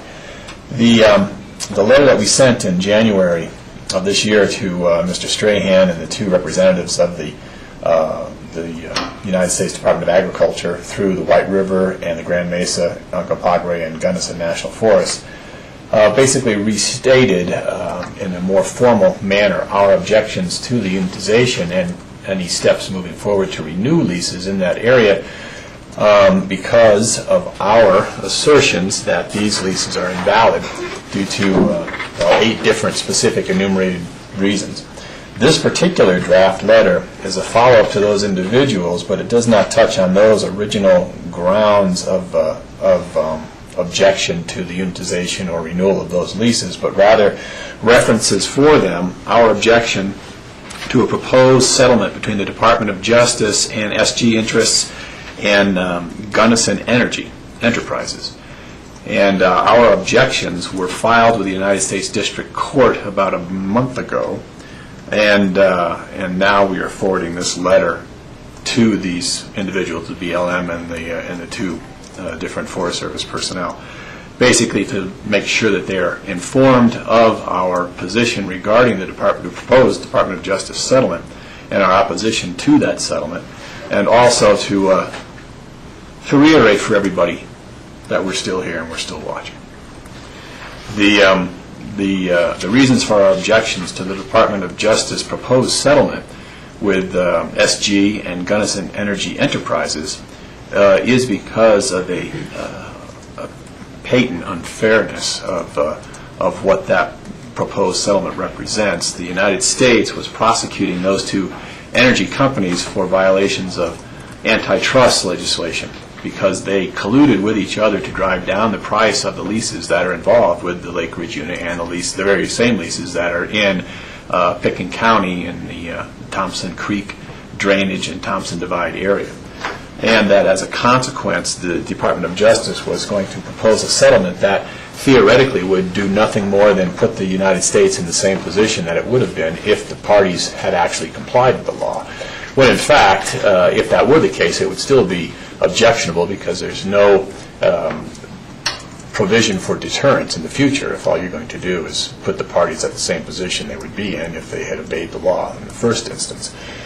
This proposed settlement, in fact, still leaves the two energy companies in a much better position than they would have been if they had followed the law. It also ignores the law's requirement for treble damages flowing to the United States, and a portion of that would go to the state of Colorado after collection. And it also ignores the aspect of the antitrust federal legislation which requires disclosure of all communications between the affected entities, in this case the two energy companies and the Department of Justice, such that the public can be fully aware of any communications that might have transpired. So that is the sum and substance of this draft letter, and if it's acceptable to the board, we'll prepare a final with a signature line for the chair and send it out on county letterhead. So what you're saying, John, if it's not implicit in there, is you're also saying that the current record decision by the Department of Justice really doesn't have any punitive damages, per se. Exactly. And you also are questioning, because of that process, the actual legitimacy of the permitting of those leases by the BLM. That's exactly right. Okay, well, I think those are two strong points. And I noticed that we're copying a host of people, and we talked about this the other day, when we copy, certainly some of our senators, do they actually see it? I'm sure staff sees it and reads it, but I would also copy our senators' local representatives, Matt Sugar for Senator Udall and Miller Croper for Senator Bennett, because they will certainly read it, and it's good to keep them informed, because they're our first line in terms of access to the senators. Sure. Rachel? Yes, thank you. Kind of following up on George's comment, I believe that we probably should, and this is what I think you were saying, but send the letter directly as well, instead of just a CC'd copy to people, to Harris Sherman as the Undersecretary for Natural Resources, because I don't want it to slip by his desk, which happens sometimes. I also picked up on a small typo on page 3. Third paragraph, about an inch into it. On average, SG's winning bids. It should stay instead of winning beds. Well, thank you. I don't know how many beds they won, but we want to get that one right. And they were in bed together. They were in bed together. That's, I'm sure, in bed together. That's the genesis of the typo. A little bit of a fraudulent. Now, that's all. Rachel, your suggestion, and George as well, and the CC's is well taken. The purpose of this letter basically is, as I said, twofold: to inform the BLM and the two agencies in the United States Forest Service system of our position vis-a-vis the proposed DOJ settlement, as well as to also let everybody else know that, as I said, we're still taking this stuff seriously and watching it closely. To tell you the truth, I thought that instead of sending this particular letter out, that it would be better to basically change the scope of the letter and expand it a little bit more for the benefit of our two senators, as well as a few of the listed state officials that are CC'd here. And that way there's a particular personalized communication that addresses our relationship with them, as opposed to just letting them see the communication that's going on between us and representatives of the federal agencies. So, yeah, sounds good. Okay. Okay, anything else? That's it from me. And just to find out if it's all right to... I think we've got a nod. Board, any open discussion? George? We were just going to try, John, you weren't here, but we were going to try to schedule a site visit, according to the site visit for a property that we discussed today. Yeah. And I don't know when the applicants will have But we know that opportunities. Tentatively it's June 13th. when they're coming back to us. It was continued to June 13th. Yeah. So we need to have that site visit prior to that. And was Suzanne the planner of that? Yes. And you wanted open space. And we wanted to see if your open space and board trail members may be able to participate as well, because there may be a nexus with them, or see about their interest in the property as well. Any further open discussion? Well, Michael, did you want us to try and throw out some potential dates now with our collective calendars, so that Suzanne has something to work with, or, I don't know. Let's put that off. I don't want to do planning and open discussion, I mean, date planning. So let's let staff get some dates, and then we'll try to conform with those dates as best we can.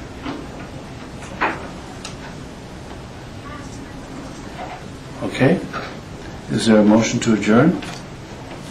So moved. Second. All in favor? Aye. Aye. Okay, grassroots, thank you very much. Lindy, thank you.